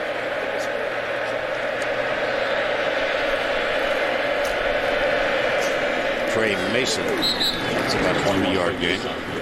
Vern, since Auburn scored their last touchdown, they had 5 possessions. This A&M defense has played up to this. Okay, they've had 3 3-and-outs. They had the end of the half when nothing happened, and then the first possession they got to stop. So Mark Snyder and the A&M defense has answered the bell here. And as we have mentioned, it is a defense for the Aggies that has been susceptible to being gouged. 2nd and 8. Going left is Corey Grant. Got a 1st down. Whoa. That was, he delivered a blow, as they would say. And Corey Grant, the transfer from Alabama, but no surprise here if you're Texas A&M. Listen to the stat about A&M running the football.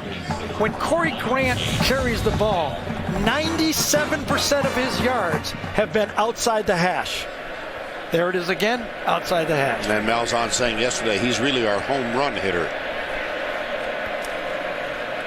Marshall still has it. Stansbury chases him and does bring him down. You know, after watching Nick Marshall play and Zach Mettenberger play, 2 guys that left Georgia, the next quarterback they kick out of Georgia, I'm recruiting.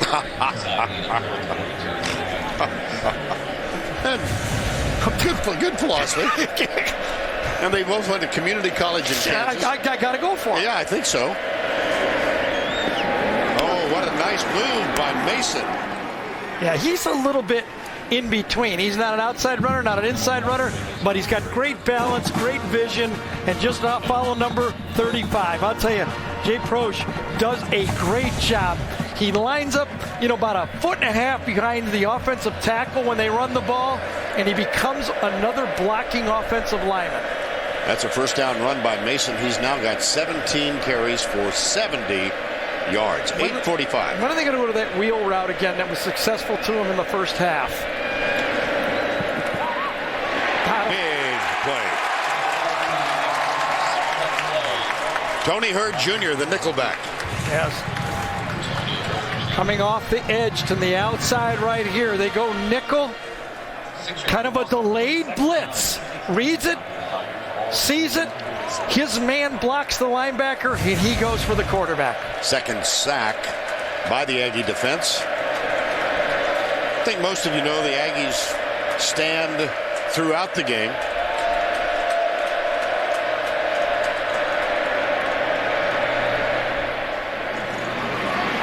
Inside move. Sammy Coates. He's open. He's gone. It's a touchdown, Auburn.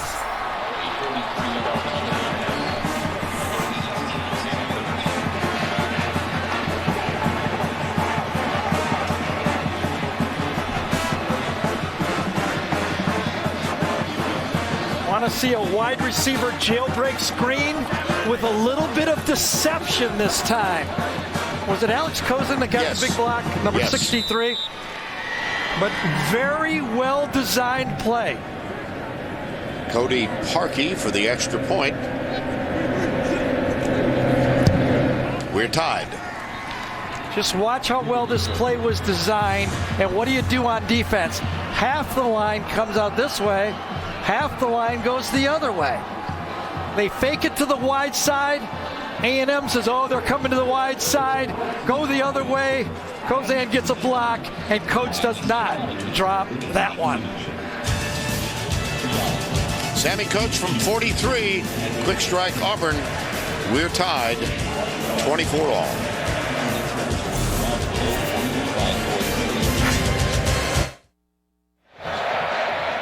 NCAA news and notes this week. Troubled times at Grambling State. The team boycotted the game today and resulted in a forfeit.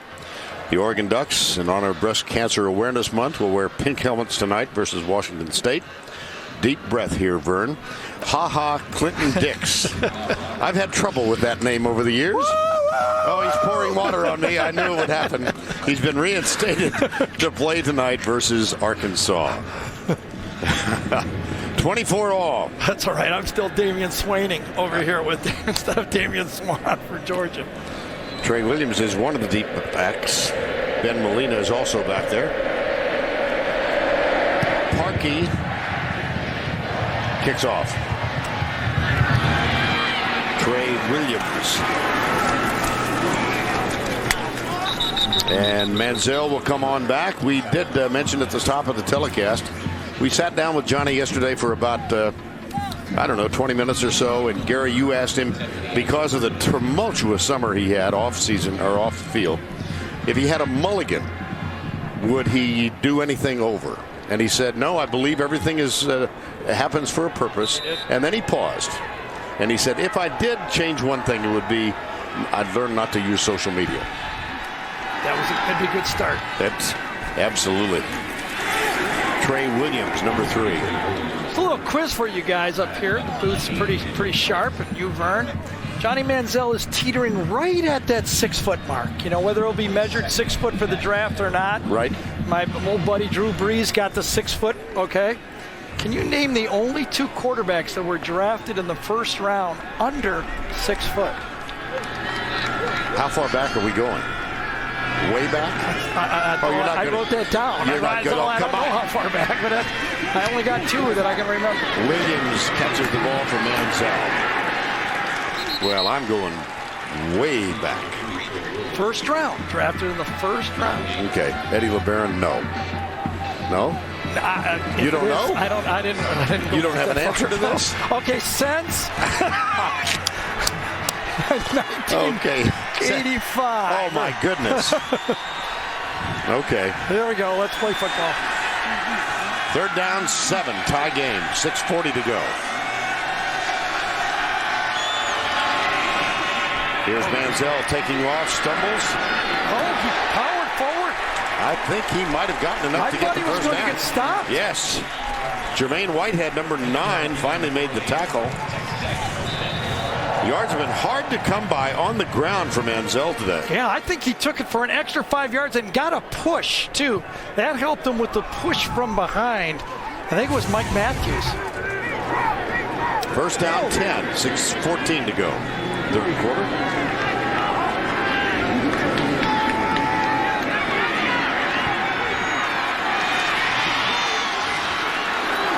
Oh, why not? I'll run it.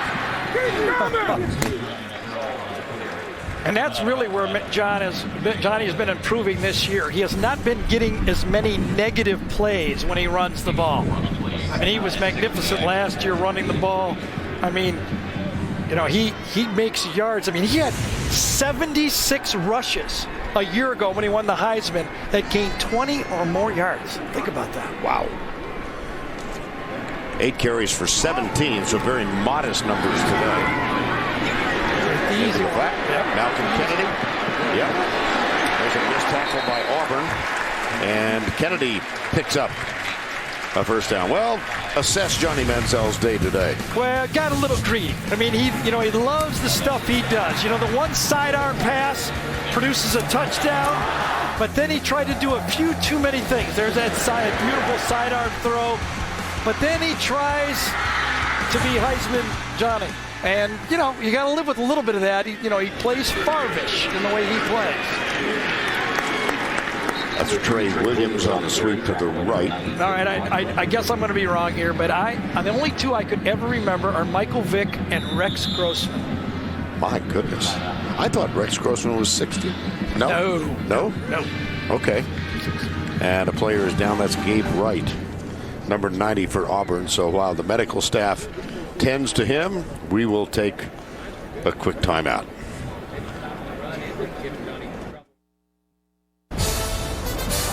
Adam Zucker in New York with his Heisman Watch presented by Nissan. UCLA's Brett Hundley going to Shaq Evans here. It's been slim pickings for the undefeated quarterback. 17-10 they trail late against Stanford. Marcus Mariota, no turnovers on the year. Taj Boyd taking on Jameis Winston tonight. Of course, whoever does it has to take it away from Johnny Football as we go back to Vernon Gary.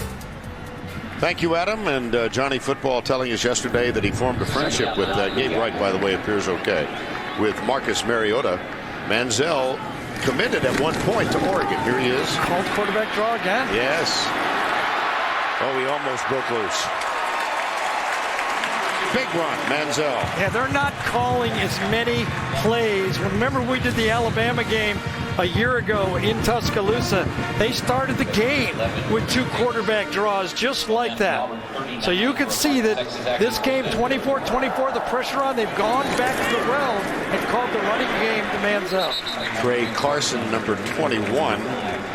Manziel wanted to go to Texas. He said he grew up a Vince Young fan. He used to wear a Vince Young jersey with a rose on it, but Texas did not offer, so he committed to Oregon, during which time he met Mariota, and then Johnny said he wanted to stay in the state of Texas. And Mike Sherman offered at College Station. Manziel, he's got him! Who else? Jeez. Mike Evans. Not only that, they're going to call pass interference, and it didn't make any difference. Evans on Jonathan Mincy. Mincy's holding him. He's saying he got to cross that line, too. Actually, he has to touch the line. Remember, he doesn't have to cross it. Pass interference. Number 6. Defense. That penalty declined. Result of the play. Touchdown. And that pass put Manziel over 300 yards passing and Evans over 200 yards receiving. Mike Evans has 6 for 215. He has the A&M school record of 279. That was set against Alabama, and that included a 95-yard reception from Johnny Manziel, the record. Manziel and Evans, what a combination for the Texas A&M Aggies. They break the tie. They are up 31-24.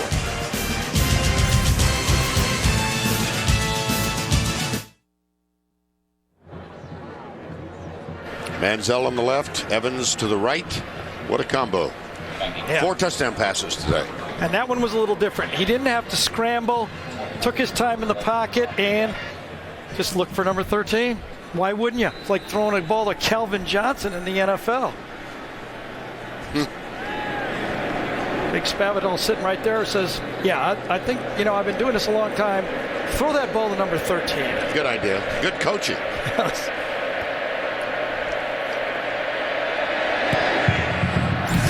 Taylor Bertolette kicks it deep, and this is going to be returned by Quan Gray. Oh, my goodness. Hurdles, and Taylor Bertolette was the last man. The guy who kicked it deep makes the tackle. Let's go back and revisit that touchdown. Vern, I think the result, remember the 2 quarterback draws. Now that pass rush says, all right, is he going to run or not? Look at this pocket. Watch how Johnny can be a boxer in the pocket. Just stand there. Survey. They're saying, whoa, is he going to run? Is he going to pass? That's the best pocket he's had all game. And he rips it and makes the touchdown pass. That's the effects of that running quarterback and the called quarterback draw. Took the steam out of the Auburn pass rush. Yeah, look at the totals against Alabama and Auburn. That was Jeremy Johnson, who's been in on 2 previous plays. At this time, it appears he will stay on the field. It'll be 2nd down and 10. Gus Malzahn burned Jeremy's red shirt last week. And he said, since I'm using him, I promise I will use him the rest of the year. I have a plan. But so far, each time when the play hasn't been successful, he's come out of the game. See the umpire come up. Now it's marked ready for play. Marshall back on the field, incomplete. A little high. And Devontae Harris makes the stop. Mr. Football, Jeremy Johnson, in Alabama last week.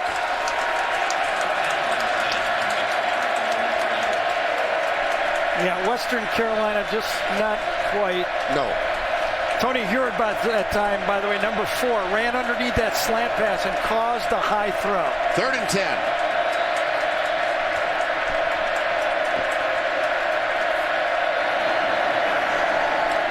Marshall coming right and being chased.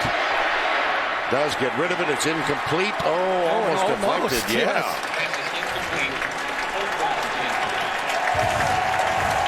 Stephen Jenkins had the pressure. Yeah, I'm not sure exactly who he was throwing to here. Was it Uzama? Yeah, he's tight end. Very far behind. You could see just a swat that time. Get out of here. Floyd Raven, was that who it was? Yes.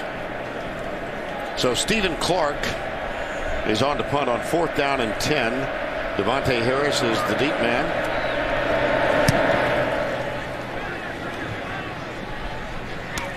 Fair catch at the 22-yard line.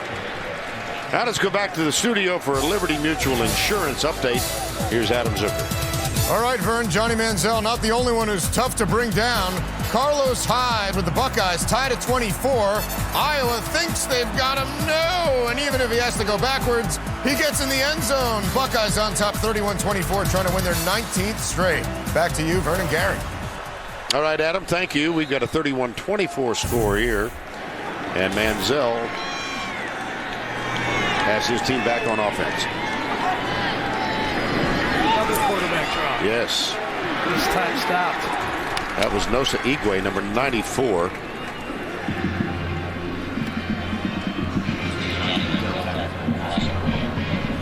Loss on that play of 3, so 2nd down and 13. Nosa Igwe was stopped. 2nd down and 13.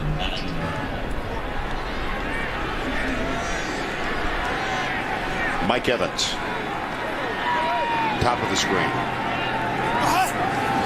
2nd and 13, Manziel, little screen pass.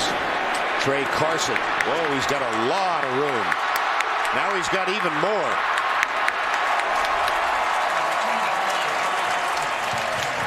What a beautifully designed play. You saw Gus Malzahn with his screen technique. This time coming back, Clarence McKinney and Jake Spavital design a little action this way, screen back the other way, put motion back one way, and big Mike Evans blocking down the field. You've got things happening all over the field here. Molina, the senior running back, for a couple of yards. Let's go back to that previous play. Yeah, once he got the ball and he knew he had players in front of him, Carson, you got to make somebody miss. You don't get scholarships in the SEC if you can't make guys miss. And Carson did. 2nd down, 9.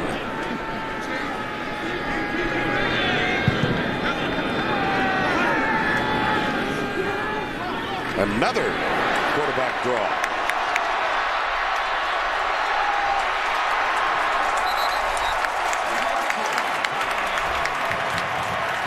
Well, this is something you have not seen a lot of this year with Manziel. That Auburn has hung in this football game, the pass rush, and you can see the adjustment that A&M has made. They've gone back to Manziel as their most dangerous runner, and he's produced. Well, he had 6 carries for 5 yards at the break. He's got 11 for 58 now. And this pass was a little too high, coming left to Darrell Walker. Now let's take a look at A&M's Verizon Red Zone stats for the year. 45 trips, 32 touchdowns, and they are above the national average. And Vern, you know, he's closing in on Cam Newton's rushing record for the SEC. He needed 67 in this game to break Cam's record. He's at 58 right now.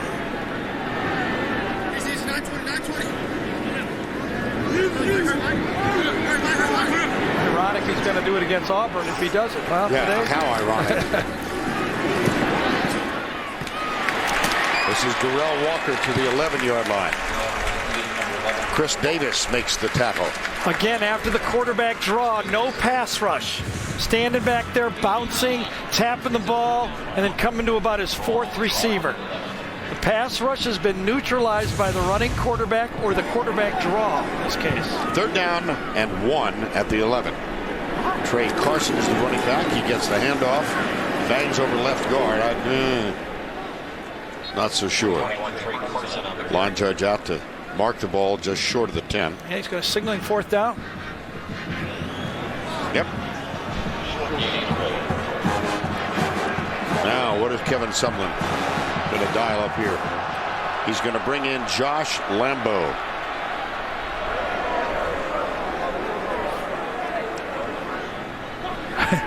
The crowd went, what? I know it. I know. But, you know, it takes him from being a 1-touchdown game to 2-possession game. 28 yards for Lambo. One time. Fake. Oh, they fake it. Yep. Inside, they got the 1st down. Cameron Clear, the tight end. Drew Kaiser to Cameron Clear. So Kevin Sumlin said, we're not the only team that can run trick plays and gadget plays. They were expecting a lot from Gus Malzahn, and they had one scheduled for themselves. Now the crowd is quite content. Yes. We love you again, Kevin. 1st and goal, Aggies. That's Trey Williams. He's got a burst. He does. You know, he really, you know, he doesn't remind me of Barry Sanders. He reminds me of a guy I did cover a while back, Quentin Griffin, the old tailback from OU. Scored like 5 or 6 touchdowns against Texas. He was on that 2000 National Championship team. Runs just like Quentin Griffin. That is the end of the quarter with a score 31-24. We'll return to College Station right after this word from your local station.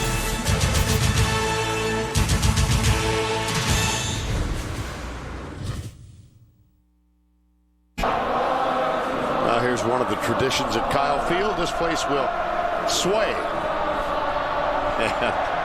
They do love their history and tradition here. Impressions so far? About what we thought, right? We said if you're going to win this football game, Auburn, you're going to have to score a lot of points. Auburn has won 81 consecutive games when they scored more than 30 points. That could be in jeopardy in this game. I think they're going to, you know, obviously they're close to having to get to at least 39 and, you know, probably in the 40s. We thought about that when you started this game for Auburn, you had to figure you had to get to the 40s to win. Maybe not, but logically pretty close. That flag thrown before the snap. It was 2nd down and goal at the 5. Let's see what the infraction might be. False start, 56, offense, 5-yard penalty, 2nd down. That's Mike Matthews, the center. I wonder if he was adjusting the ball there. A lot of times they turn around on an audible. He's calling out all of the pass protections. A lot of times they turn and move the ball and look around, and you can see Mike Matthews said, I've been doing that all game. Again, bottom of the screen. You're going to go a matchup. See how Matthews turns around and makes the calls. There's number 13. Manziel looking left. Now comes up the middle. Look at that. Oh, his shoulder. Did he get? Looked like he grabbed his shoulder after that one. It looked like he grabbed his right shoulder. Yes, he did.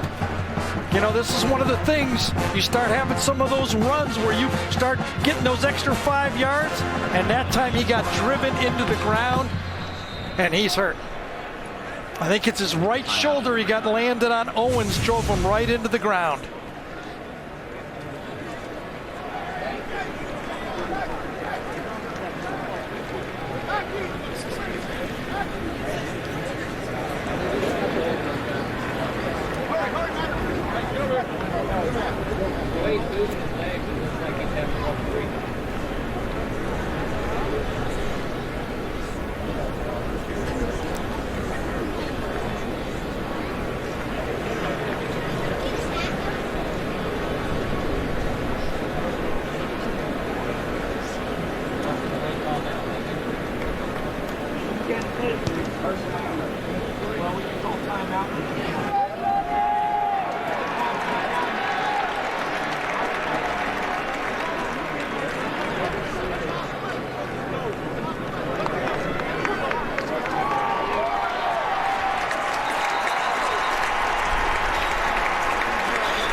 Let's look one more time, Gary.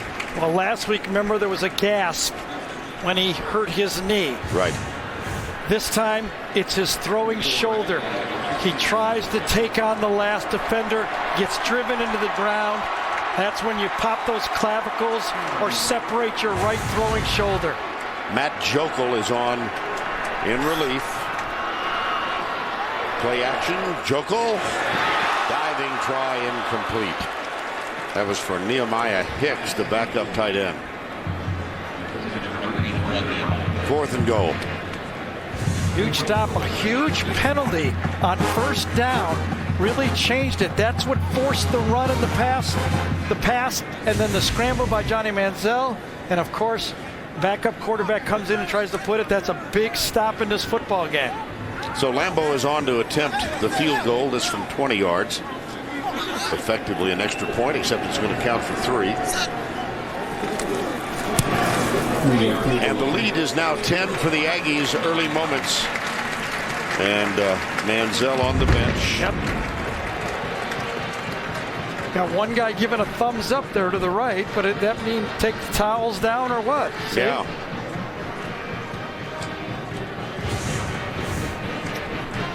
Fakes it, then he takes on the last defender.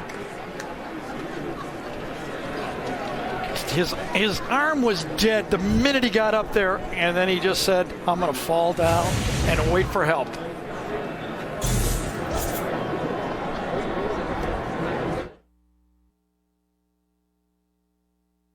And now it's time for our Geico game recap. Now we're going to try and summarize a bit of this. Let's take a look at Nick Marshall's first half of play. 5 of 12, 2 total touchdowns for Marshall, the Auburn quarterback. Johnny Manziel in the first half, 14 of 20 throwing. He had 2 picked off, but he had Mike Evans loose for a couple, 3 touchdowns. All of that in the first half. And then Evans with a 42-yard reception. He had a 64-yarder earlier. Mike Evans, the 6'5 receiver. Sammy Coates is on the receiving end of this pass from Nick Marshall from 43 yards out. That tied it up at 24-24. And Evans from Manziel. Look at the time he had. At the goal line, touchdown, 31-24, Texas A&M. And a moment ago, Lambeau comes on with his 3rd field goal of the game, and Manziel trying to work that shoulder. And moments ago, this was the play in which Johnny Manziel injured his right shoulder. We still haven't seen him. He's moving it on the sideline, but we have not seen him toss a ball on the sideline. Remember, he said he was really thought the knee was bad when it first happened. Obviously, you think the shoulder's bad when it goes dead. Like as soon as he got up with a dead arm, I knew it was. Whether he will throw again is the question. Here's the kickoff, and it sails through the end zone. This is still a football game, 10-point game. Auburn, for the first time in this game, down by more than 7 points, but I don't think they change anything. The only thing they might change is maybe they just stick with number 14 the rest of this game. I think that's put their offense in a couple of binds trying to get snaps for the backup quarterback. You see Manziel wincing as the pressure is applied to his shoulder, showing obvious distress. And here is Nick Marshall, number 14. First down and 10, a 10-point game with 14-17 to go.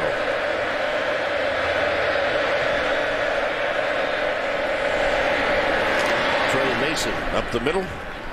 And let's check in with Tracy Wolfson. Well, guys, at first it looked to be the shoulder, but they were looking at his elbow, his arm, as you guys saw, did a lot of movement tests. He was wincing. He had a lengthy conversation with team doctor J.P. Bramhall. Then he took some pills, and now he's just trying to work it out. And you can see they don't give any injury information. They hold those towels up so we can't see anything. But if I get anything further, I will certainly pass it along. All right, Tracy, thank you. This is Mason again. Let's hope it's the funny bone, right? Yeah, he just went dead. Exactly. For Johnny's sake. Well, here we're about to get an answer of some sort. Mike Evans, appropriately, is going to be on the receiving end of this toss. Oh, no, nope. I can't.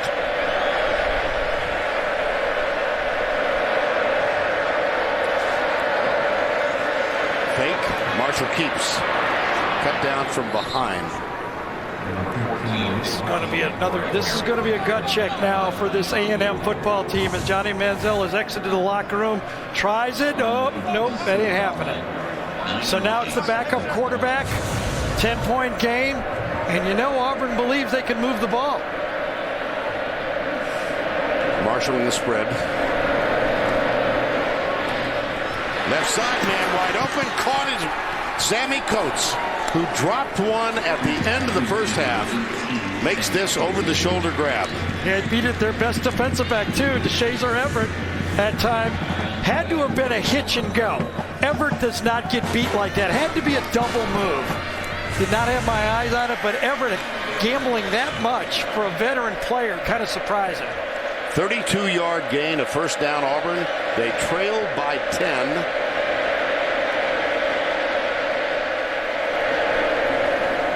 Marshall comes left, tripped up, flag is thrown, he's out of bounds. Going to be holding on the wide receiver this time, I believe. Marcus Davis, number 80, held on the play. The temptation's so great to get that great block and spring your guy too long. Holding, 80, offense, 10-yard penalty, first down. Well, let's go back a play and see how Coates got open on the play. Here's the hold. Had a big grab on Matthews right there, no doubt. Now let's see what happened on this play. Yep, stutter and go, no doubt. Didn't see it, but it had to be. Nice catch there. He knew he was near the sideline. Very difficult catch to stay in and make that grab.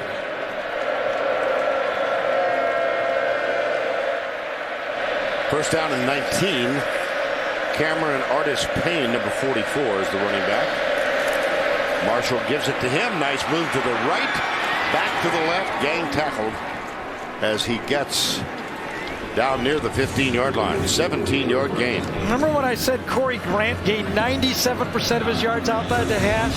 Well, Artis Payne has gained 80% between the hashes. On the right, it's Marshall. Touchdown, Auburn. What a drive. A little bit of everything. A&M didn't know if they were going to throw, run the quarterback. Quick count that time. Yeah, quick count. Got us basically talking about something, and they were just, defense was not ready, and he took it in. Parkey, who has not missed now in 76 consecutive extra points. And he brings Auburn within 3. It's a great use of the quick count right here. Watch the A&M players not ready to play. Try to get a substitution in the game. Did A&M. One guy going off. Nobody ready. Cost them a touchdown. 3-point game. And Johnny Manziel is in the locker room.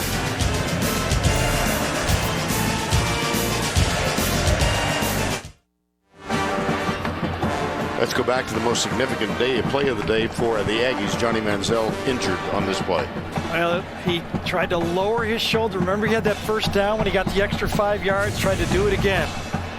And so Luke Joeckel, who started the first game of the season against Rice when Manziel was suspended with a hand slap for allegedly signing autographs for money. Here's what Joeckel did. Yeah, Matt Joeckel came in, and he's got a big-time arm. Kind of more of the pocket passer. You're not going to get scrambles from him, but the way they throw the ball, I don't see why he can't do it. Let's remember today, okay, Vanderbilt lost their backup, their quarterback, their starter in the game. The backup came in and won that football game today. And Missouri had a backup quarterback against Florida. They won that football game. That's why you got to be ready, and you got to believe the way Auburn took the ball down the field, A&M's going to need more points to win this football game. And the 13th quarterback for the Aggies, just put this thought in your brain. Kenny Hill. We might see him. There's a deep kickoff by Auburn. And let's go down to Tracy Wolfson. Well, guys, the news is they actually didn't take Johnny Manziel to the locker room. They took him basically to an offset of the bench underneath the stands. It's a separate training table so that they can work on him there. I just saw a trainer run out, grab a ball, and bring it back underneath the stands for him to try and throw, guys. Good job, Trace. Thank you. First and 10.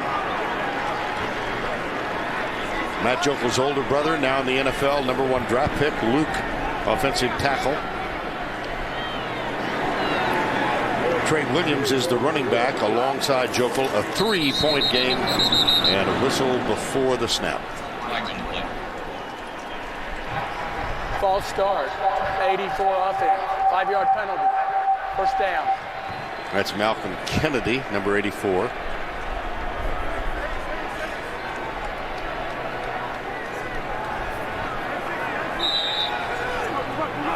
When I watched practice Thursday, Johnny Manziel took every snap with the first group.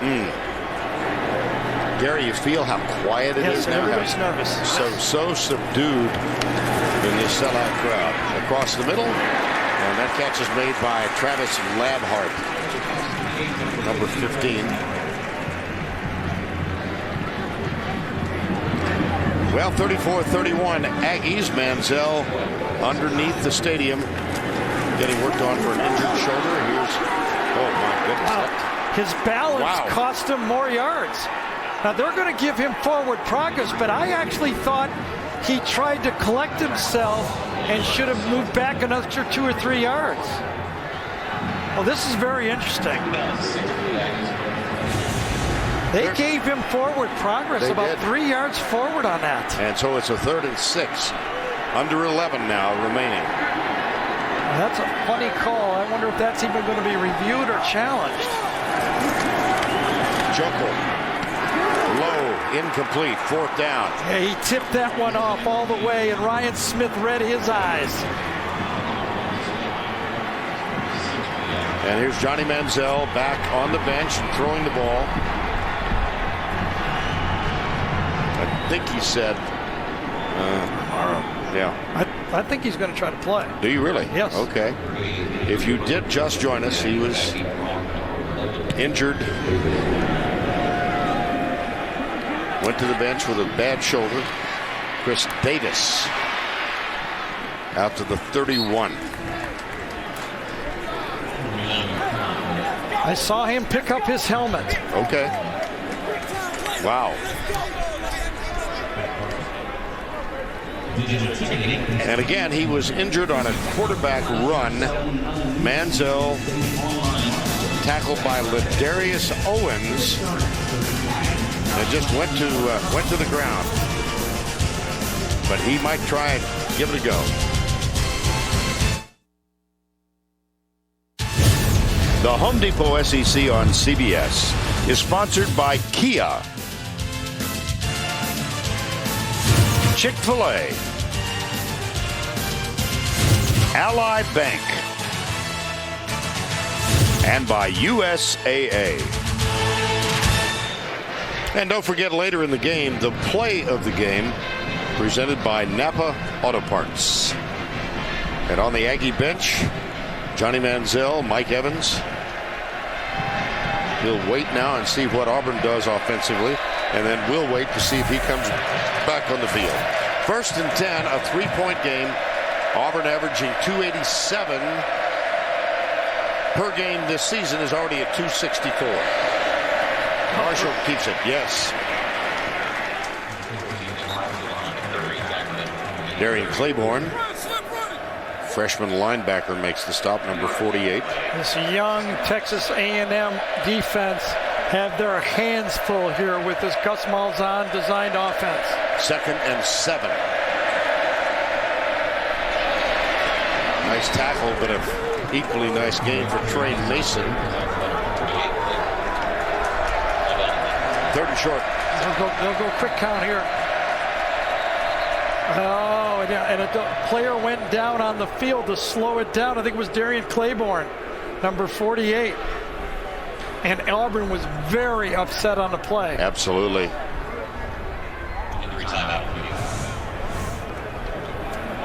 He was hurt all the way, and as he tried to run off the field, the bench said, just fall down, just fall down. The bench was signaling him, don't try to run off, because that gets a stop of the clock. Darian Claiborne is the injured Aggie. Time has been called. We'll be back. Adam Zucker in New York with a wild one at the Big House. Devin Gardner with his 3rd touchdown run of the day. He has 5 total and 465 passing yards, 56-47 the score with 6 minutes left over Indiana as we go back to Vernon Gary. All right, Adam, thank you. They continue to work on Darian Claiborne, the injured middle linebacker. Here was the tackle on Mason. Twisted his back. You know, back a ways, there was pride of not being down in the field. You worked your way up, but modern football is just fall down. We'll deal with it on the field. Slow down the team. You sound like an old curmudgeon. Well, either way. 3rd and 1. Up the middle, Mason looks for a block. He gets a stiff arm instead. Tre Mason, a little wiggle down the sideline. Out of bounds. Wonderful, wonderful run.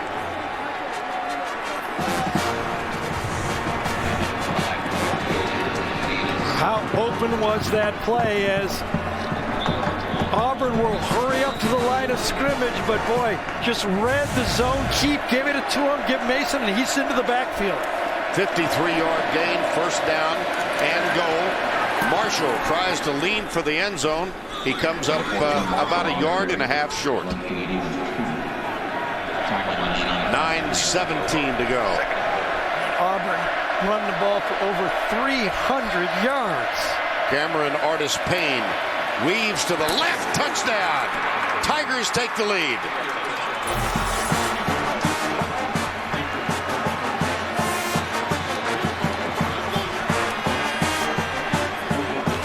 Remember how this team was embarrassed a year ago by Texas A&M. They had no hope. No fans at the game almost. And now in one season, they're back competing. Cody Parker for the extra point. Brian White is the holder.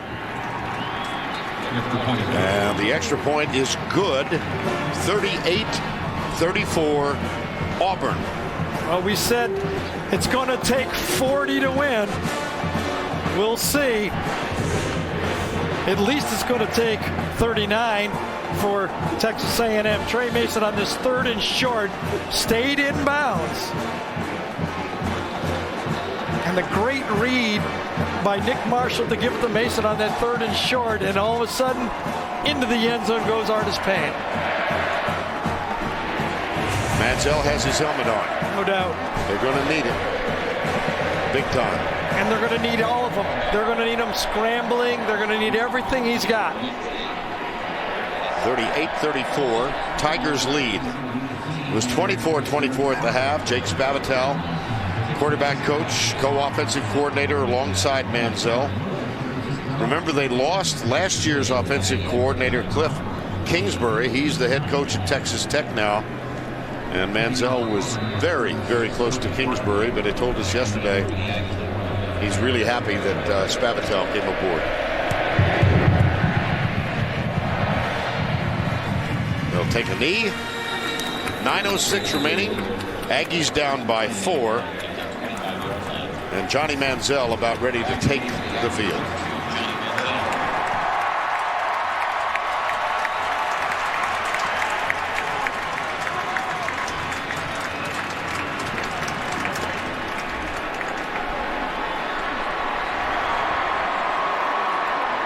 First and 10 at the 25-yard line. Remember, he's a quick, instinctive thrower. It's one thing to do it on the sideline. Can he take it to the field?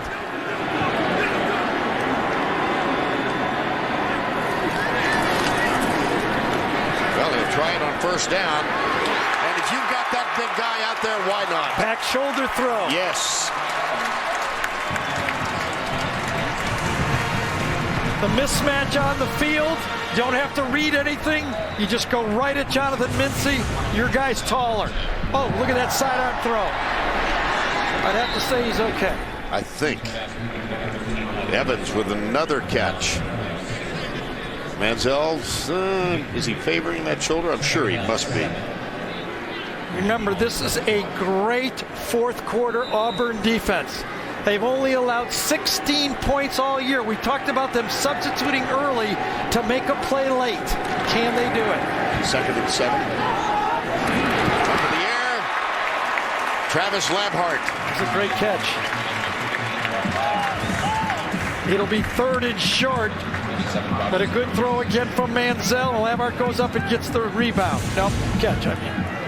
I did that on purpose. No, he played basketball. I did that on purpose. You're setting me up as opposed to vice versa, right? 3rd and 1.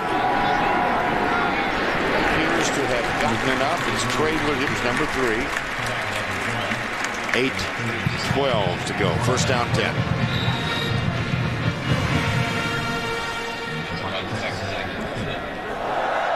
Plan for Auburn, get it to the 4th quarter, stay fresh. Can they make a play with that fresh defensive line in the 4th quarter? It will be all Manziel. Williams, nice move. Boy, is he quick. Oh, my goodness. Boy, is he shifty. They're going to get a face mask on top of it, too. He jets and darts and cuts and accelerates all almost simultaneously. Boy, that's a beautiful run. 4 moves and 1 move. Yes. Yeah. Boy, I did not see a face mask there. I didn't see anything.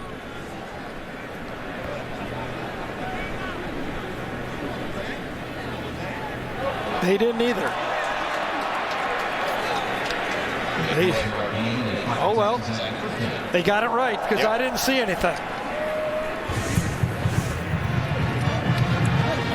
Whitehead almost from the backside. There was almost one by Kris Frost, but nothing on the face mask. 1st down, 10, 7:42 to go. Quick flip. Kennedy, oh boy. Well, there you go again. Robinson Teresi, number 27. See, that's where the defenders are confused. Coaches will be sending this in and go, why this one? Why not the other one? And the crowd is saying, why isn't that targeting a defenseless player? Exactly. That was the reaction. Not easy to play defensive back anymore. Mike Evans, near side. He's caught 8 for 244. Manziel will run. Slides down. Whoa. Yeah. I think it was Kris Frost that was coming at him again. Full speed that time. Frost was going, you want to run? We're going. 3rd down. Now the Aggies have not been that effective in this game on 3rd down. They're 3 of 10. They've got a 3rd and 4. For the season, they've been terrific. Yeah, they got 2 downs to get this one. No, they won't go field goal, I don't think.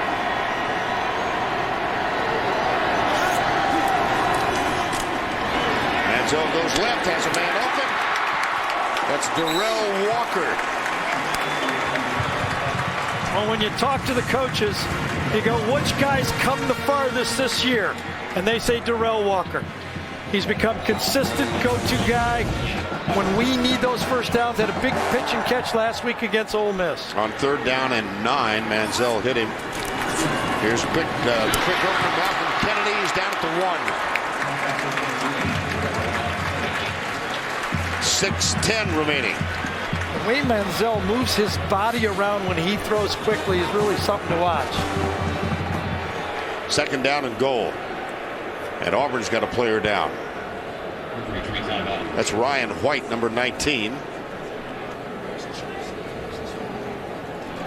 I mean, the action this time from Manziel, he's been magnificent on this drive. He's had 6 passes on this drive. Of the 9 plays, 6 of them been in the air.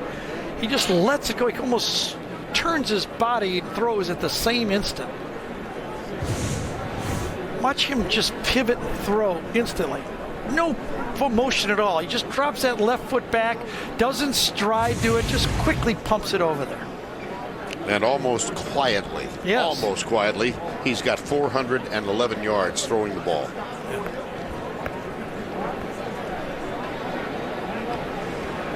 So you take 411, 67 yards. He's closing in on his 4th career 500-yard game. He's got 3 of them, the top 3 in the history of the SEC. 2nd down and 1. Ryan White helped to his feet. really interesting. I mean, a lot of these spreads start to look alike, but these two are completely different. Right.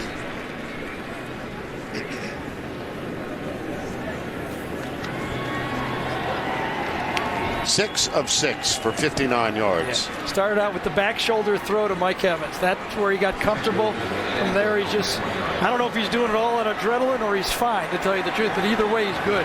And the running back is Tre Carson, number 21. Mike Matthews over the ball. Tight ends and three tight ends in the game. They give it off left side, nothing. Lost yards. They needed 4. Angelo Blackson, number 98, made the tackle. He was the first one there. And so, 3rd and 3, they can get a first down without the touchdown. Will Ellis Johnson bring pressure? Appears he will. Carson out of the backfield, goes left. Manziel drills it, caught. And that's going to be, I think, down short of the goal line. But it should be a first down. Should be a first down, yep. Exactly. What a catch by Evans on this one. That's a great catch. Yep. First and goal, A&M. Trailing by 4 with 5:10 to go. Manziel will stroll in for the touchdown. Great job by the official to warn Manziel. Yes. Don't do it, I'll throw a flag on you. He got right in his face. Yep. He wanted to talk back. Remember when the shot, when he slid, they were jawing with Manziel. Manziel wanted to fight back. The official kept him from doing it. And there's an injured player, and Aggie is down. Another look at the touchdown while they tend to him. This might have been a keep on his own. Maybe nobody even knew about it. I don't know if it's a called play or not. He might have had the option to do it, but what a drive. I thought that was a great piece of officiating. He was right into his face and said, don't do it. And that's 10 straight games that Kevin Sumlin has scored 40 points or more. How about that offense that Kevin Sumlin has brought to the SEC? Jarvis Harrison is the injured player, number 51, the left guard.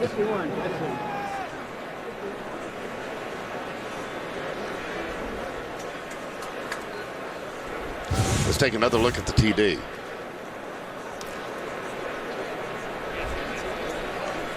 So here comes Manziel, turns around quickly. He's going to talk to Fisher. Yep, nice job by the official. Yeah. Terry Walters. Well, how about Kevin Sumlin's job bringing this offense for A&M into this conference? You know, he did it at Houston. He's always been connected with offensive teams at OU, Purdue, Washington State, and he's brought it right here to College Station.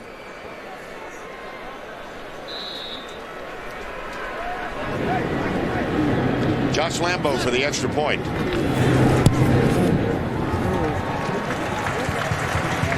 (41-38), 5:05 to go. One more look at Manziel's scamper for the end zone. Time called.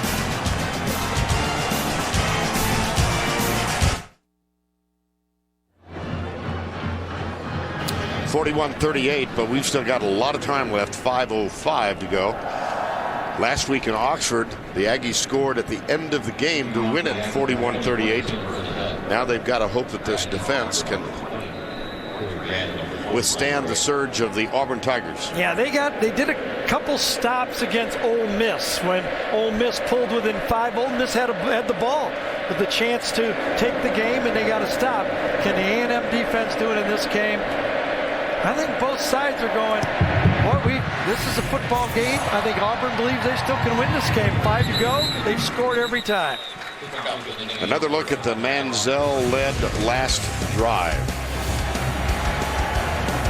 Well, that back shoulder throw was so comforting to him. Then a quick screen to the outside. Pop pass to Kennedy. Wide open to the outside. And then a nice catch by Mike Evans to set up the touchdown.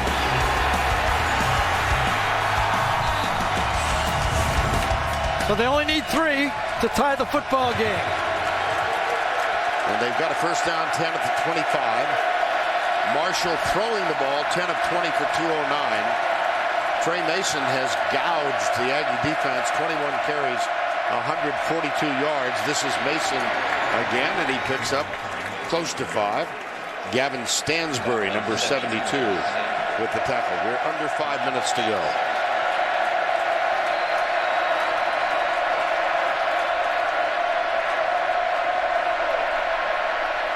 Marshall. Stansbury makes first contact, and then Howard Matthews completes the job. Yeah, that was a great read by Stansbury that time. And a little showing back and forth. 3rd and 3. Well, we always talk about Manziel's competitiveness, but Nick Marshall, pretty competitive guy himself. Quan Bray comes bottom of the screen, out of view. Number 4, 3rd and 3 now.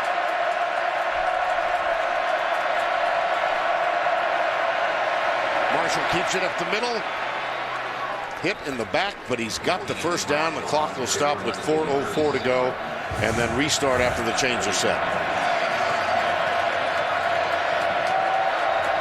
That's tough yards up in there. You're asking your quarterback to do that, and Marshall has been a willing participant.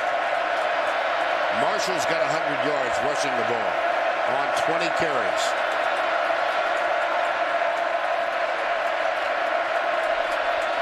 Four wides, 2 right, 2 left.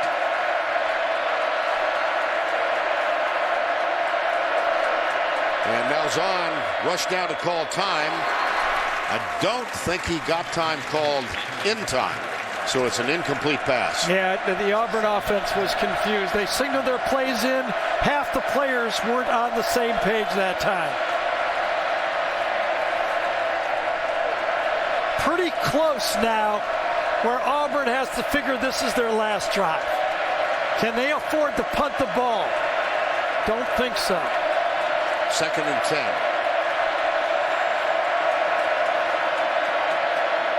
On the ground again, Mason. Look at his leg drop. Yes. The offensive line as well continued to push. 3rd down, 3:20 to go. 3rd and 4. Oh, complete sellout by A&M. Everybody in the box, man-to-man on the outside. No safety. Mason. Wow. Running that ball into a 9-man defense. There's no safety on the field. It's like almost goal line defense on 3rd down. And he picks up a first down and 10, 2:53 to go. And that is his 25th carry. 166 yards, and now Mason will get a rest. Just look at this. There's nobody back here. But Cameron Artis-Payne, 2.5 to go. And we've got a last drive of the game. And remember, Auburn has won a game on the last drive. Mississippi State, 88-yard drive, 1:56 on the clock. Artis-Payne is stopped. The clock will continue to run. Both teams have their full complement of 3 timeouts. The only difference this time, remember, they only need a field goal to tie.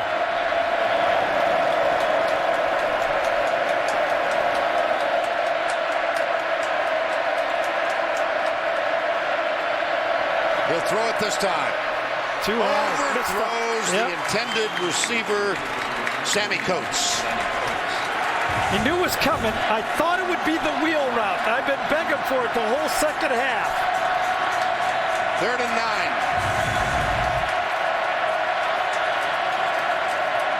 Still two more downs. They're too far for a field goal.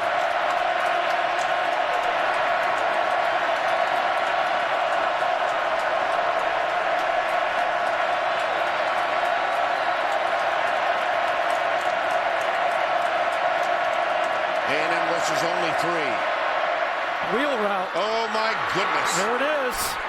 I knew it was coming. Marcus Davis. He had him matched up on a linebacker. 27-yard gain. There it is right there. Had him matched up on the linebacker. You knew that wheel route was coming.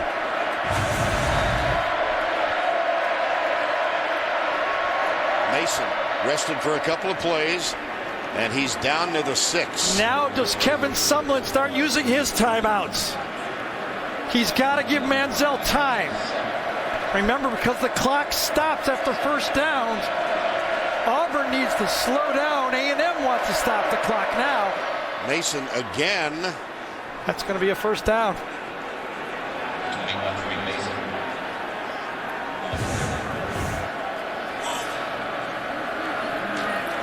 Boy, that could be a touchdown. I don't know if his knees came down. Exactly. They're not going to call it. What's the hurry? First and goal. They're going to get a challenge. There's going to get a replay challenge on this. Review. It's a first down.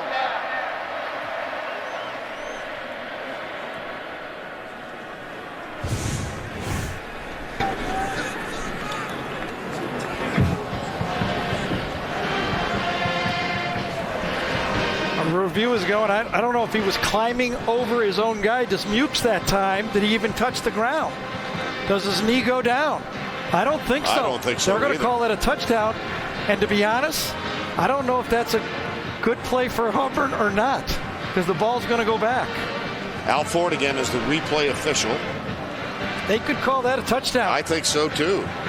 No indicate. Now look at this angle. There's no knee on the ground. Nope, just his left hand, and he reaches across. And that means that Auburn's going to score on this drive, but give the ball back with 1:20 to go. Win 19. The ball carrier broke the plane of the goal line. By rule, touchdown. What a drive. A 13-play drive, running into the teeth of a 9-man front, and then they dialed up the wheel route to get it down there in scoring position.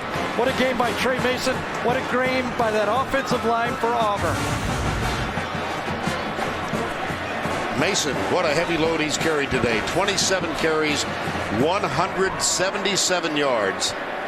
And the go-ahead touchdown. Cody Parker is on. Well, we said they'd have to get to the 40s. They're in the 40s.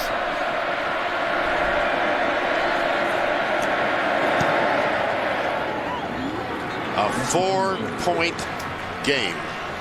And we invite you to stay tuned for the Jeep postgame show on CBS Sports.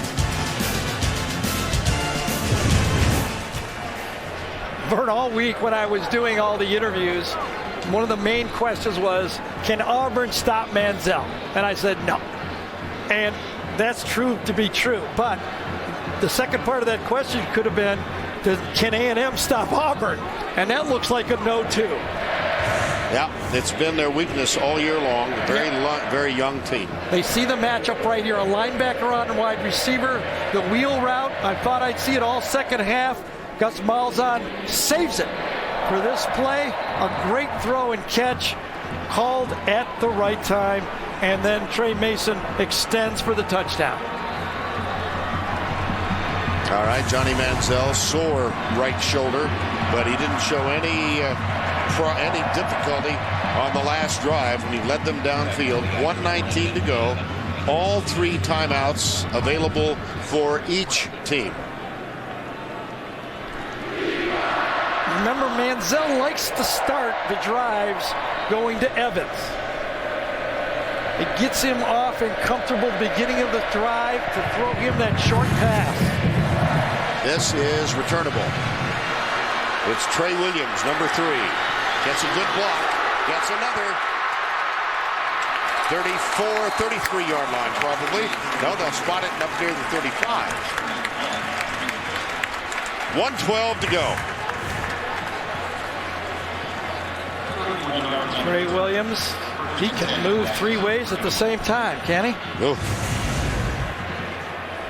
First down 10, 1:12. Aggies trailing 45-41. Manziel 413 yards, 4 touchdowns. Evans wide to the bottom of the screen. Chris Davis has him now. Manziel goes across the middle. Started out with Evans. Evans again to the 50 and out of bounds to stop the clock. You knew he was going to do it. They like to start their drives throwing the ball to Evans. That's a gain of 19. And Evans has now caught 10 for 266. 4 touchdowns. Auburn with 4 rushing. Manziel up. Hangs on to the football. Under a minute to go. Elijah Daniel with the tackle. Timeout. Texas A&M. Well, you can see Auburn might not win this game, but the substitution strategy employed by Ellis Johnson, their defensive coordinator, has paid off in the fourth quarter. At least they've got some kind of pass rush. Well, we're going to make our first visit to T-Town next week. Tennessee off the big victory today at Alabama. The Crimson Tide plays tonight at home against Arkansas. Our game will be down there next Saturday, 3:30 Eastern. It all begins with the Auto Trader College Football Show. College football today. Next Saturday, Tennessee at Alabama. Well, he's crossed 500 total yards again.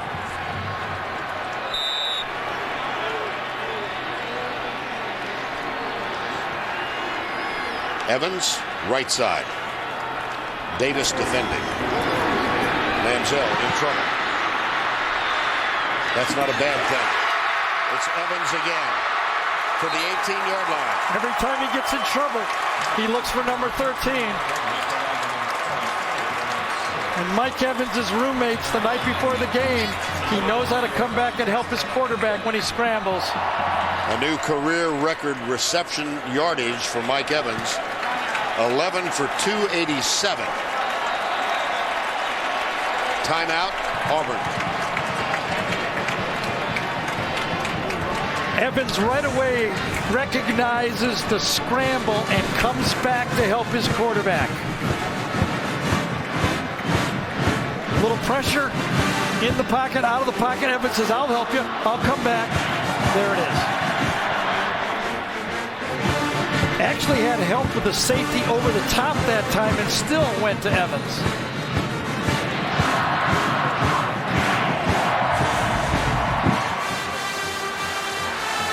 Well, with Mike Evans, it's either us or the state of Alabama he likes playing against. 200 plus yards against Alabama, and then Auburn, the same type of game. Auburn with 617. The Aggies with 627 today.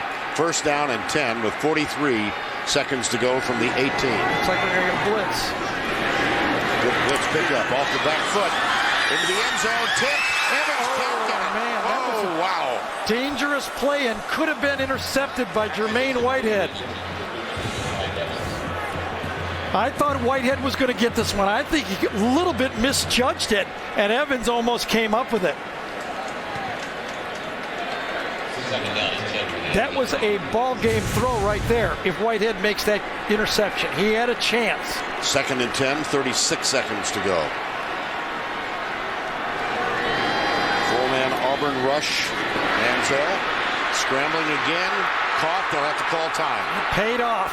It finally paid off. Gabe Wright making the play. And then Dee Ford completing it. They've used at least 9 defensive linemen all game, and they're still fresh enough in the fourth quarter to rush the passer. I think it's Gabe over here, isn't it? That's Dee Ford. Oh, no, it's in the middle. Yeah, Gabe, he gets flashed by Dee Ford, and then he comes back and makes the play. It is Dee Ford, number 30. And the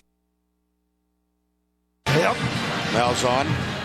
I've got 9 defensive linemen on my board, and they've all played. 45-41. And moments ago on the bench. Yep. Ouch. And he should throw a couple before he gets out there, because remember the time before he thought he was okay, and then he tried to throw it. He couldn't do it. 3rd and 18.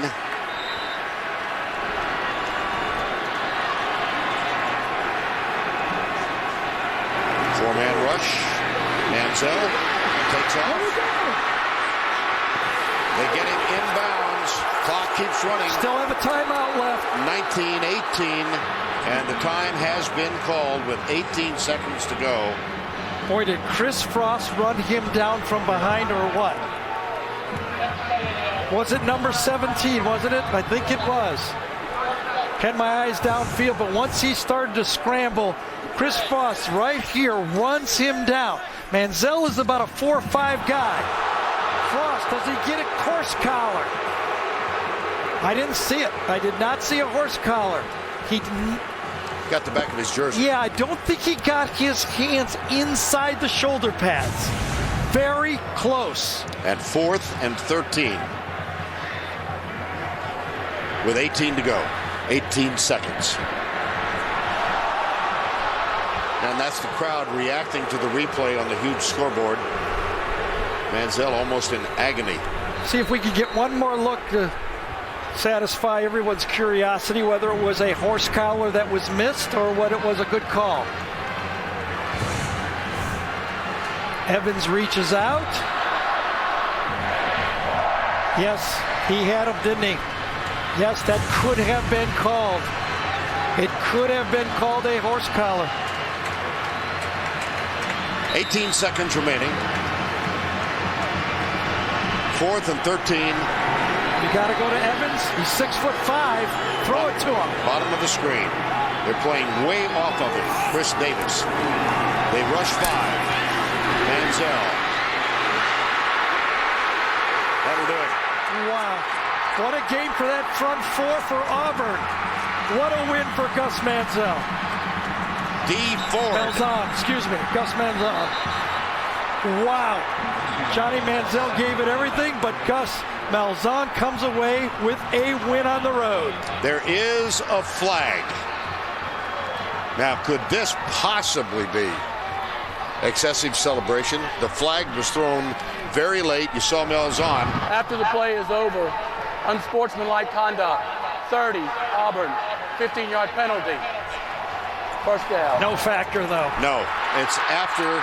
It's a dead ball foul. Yep, after the play. So Auburn retains possession. Enough pressure up front again. Dee Ford brings the pressure again and gets the sack. What a football game for that man, winning on the road.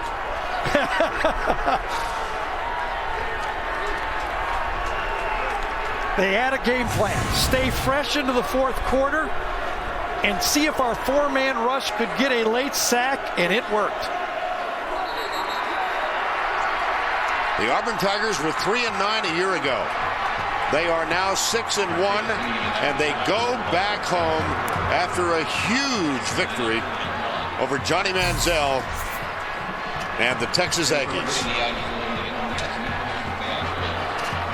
And Vern, it was almost an upside-down day here for the SEC. Vandy, Tennessee, Missouri, Auburn win. Georgia, South Carolina, Florida, and Texas A&M lose. Let's go down to Tracy, who's with Coach Malzahn.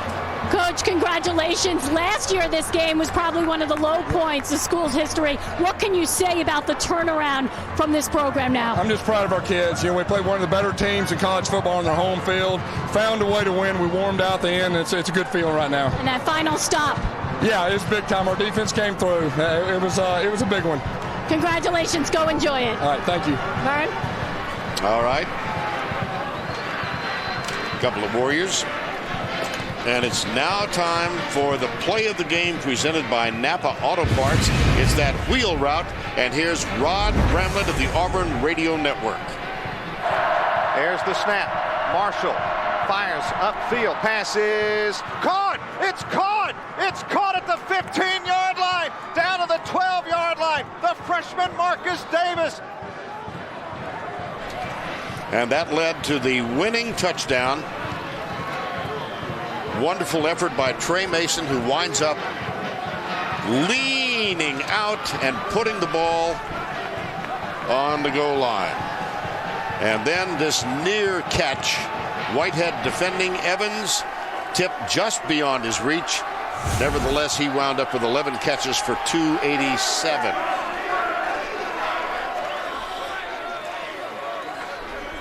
What a game.